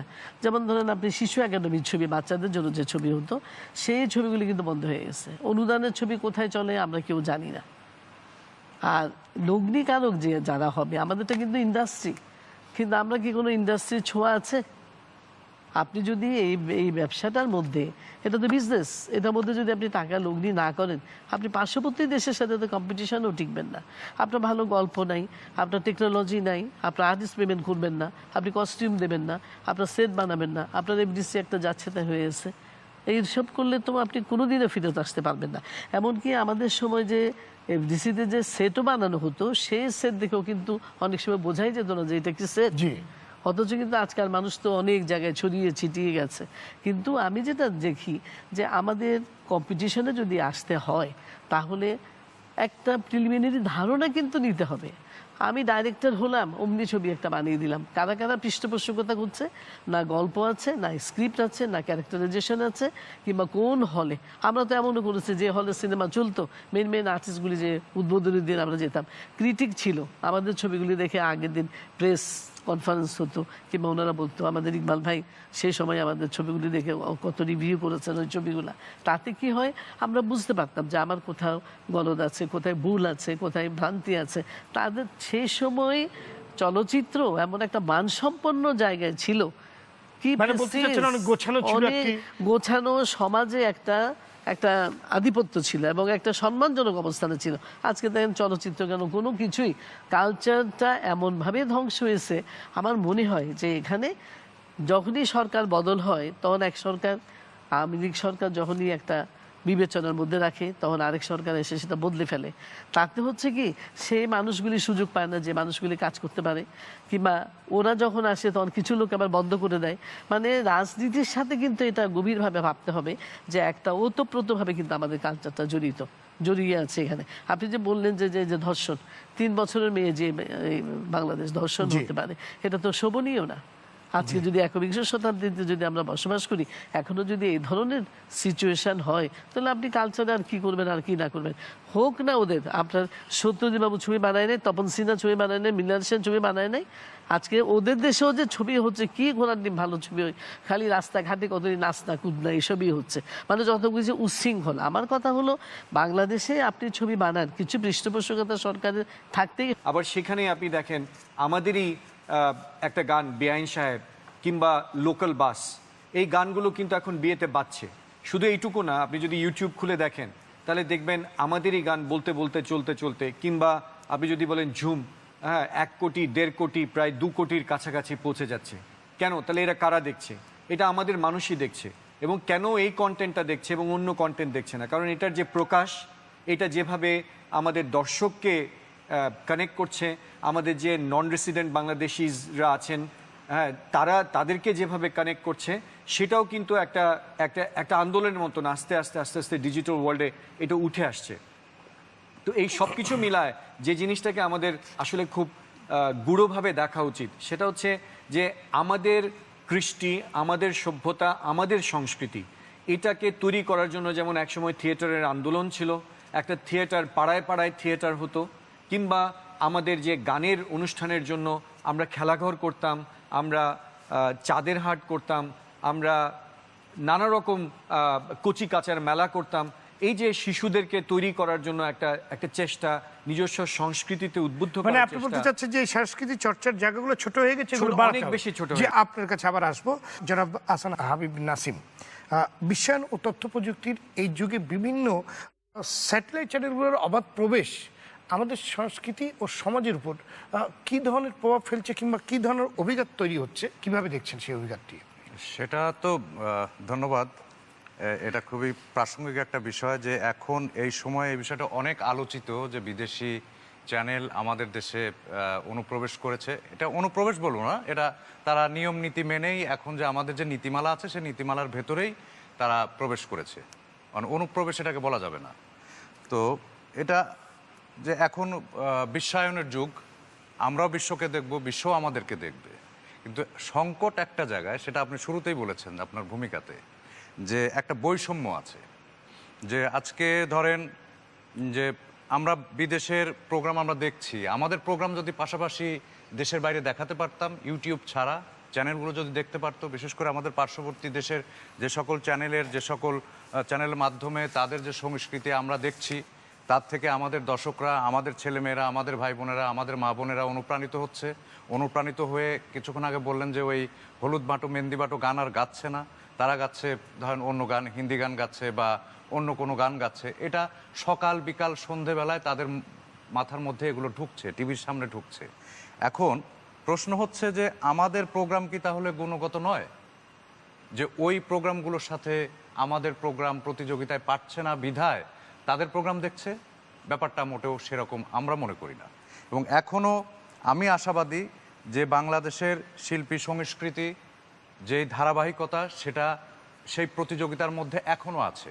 এখন প্রশ্ন হচ্ছে যে আমাদের বাজারটা নামতে নামতে যেখানে নেমে এসে দাঁড়িয়েছে, এবং পার্শ্ববর্তী দেশের যে বাজার, সেই বাজারের তারা একটা প্রোগ্রাম তৈরি করতে গিয়ে যেই পরিমাণ অর্থ বিনিয়োগ করছে, এবং সেই প্রোগ্রাম থেকে সেই অর্থ বিনিয়োগকারীরা যেই পরিমাণ মুনাফা পাচ্ছে, সেখানে একজন শিল্পী কাজ করে যে পারিশ্রমিক পাচ্ছে, সেইখানে একজন পরিচালক নির্দেশনা দিতে গিয়ে যেই ধরনের সুযোগ সুবিধা পাচ্ছে, সেই সুযোগ সুবিধা, সেই পারিশ্রমিক, সেই ব্যাপারটা আমাদের দেশে ঘটছে কিনা? ঘটছে না। এখন তাহলে প্রতিযোগিতায় আমাদের কোথায় দাঁড় করানো হচ্ছে? যে আমাদেরটা আপনারা দেখছেনও না, দেখতেও দিচ্ছেন না, আবার তাদেরটা আমাদেরকে দেখিয়ে দিচ্ছেন, সেখানে আবার প্রতিযোগিতাটা লো বাজেট হাই বাজেট। জনাব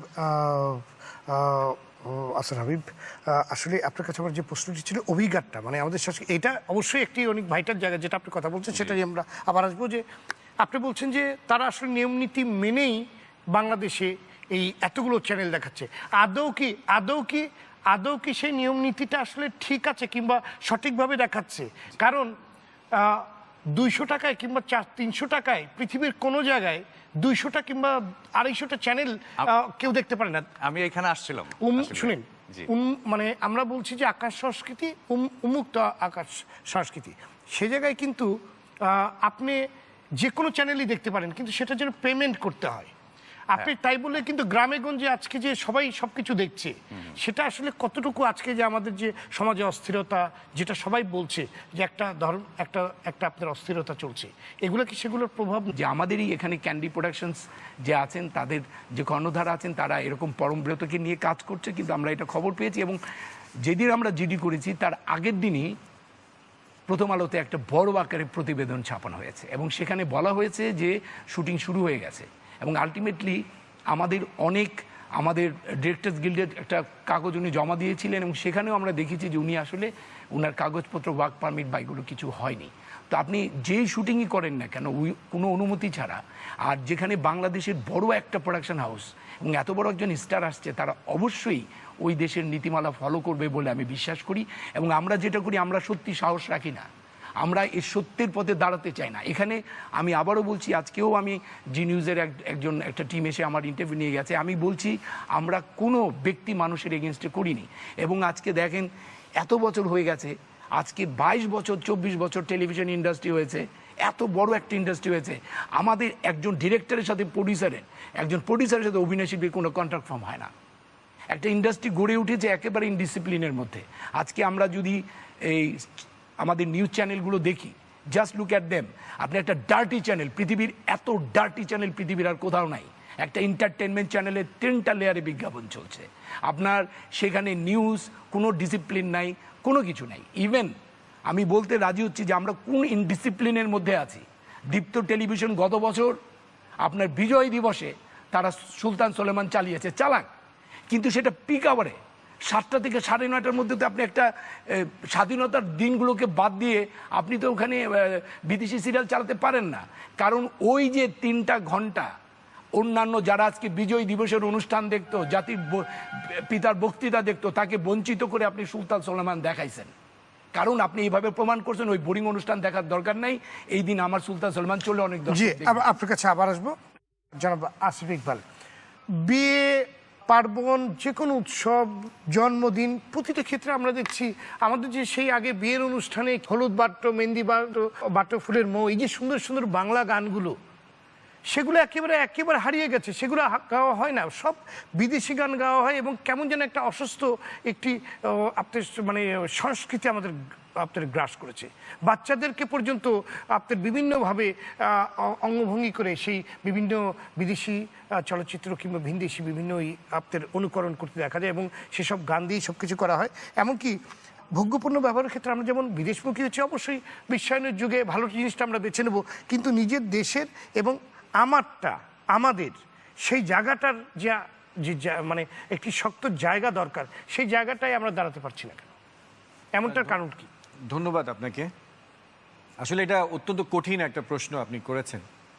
এটার উত্তরটা অনেক বেশি সোজা না, কারণ হচ্ছে যে কৃষ্টি বা যেই ঐতিহ্যের উপরে দাঁড়িয়ে আছে আমাদের সংস্কৃতি, যেমন ধরেন আপনি যদি বলি যে ব্রিটিশ বিরোধী আন্দোলন, 52 ভাষা আন্দোলন, কিংবা আমাদের বিজয়ের যে স্বাধীনতার যে গল্প, যে ঐতিহ্যগুলো, এবং আমাদের যে কালচারাল জায়গা থেকে, সংস্কৃতির যে জায়গাটা থেকে আমাদের আসলে নিজেদেরকে কানেক্ট করা দরকার, সেটার চর্চা অনেক বছর ধরে আসলে হচ্ছে না। আর বিশ্বায়নের যুগে যেটা হয়েছে সেটা হচ্ছে আমাদের এই চর্চার যে কোয়ালিটি এবং আমাদের চর্চার যে অভ্যাস, এটা বিভিন্নভাবে নানা সংঘাতের মুখোমুখি হয়েছে।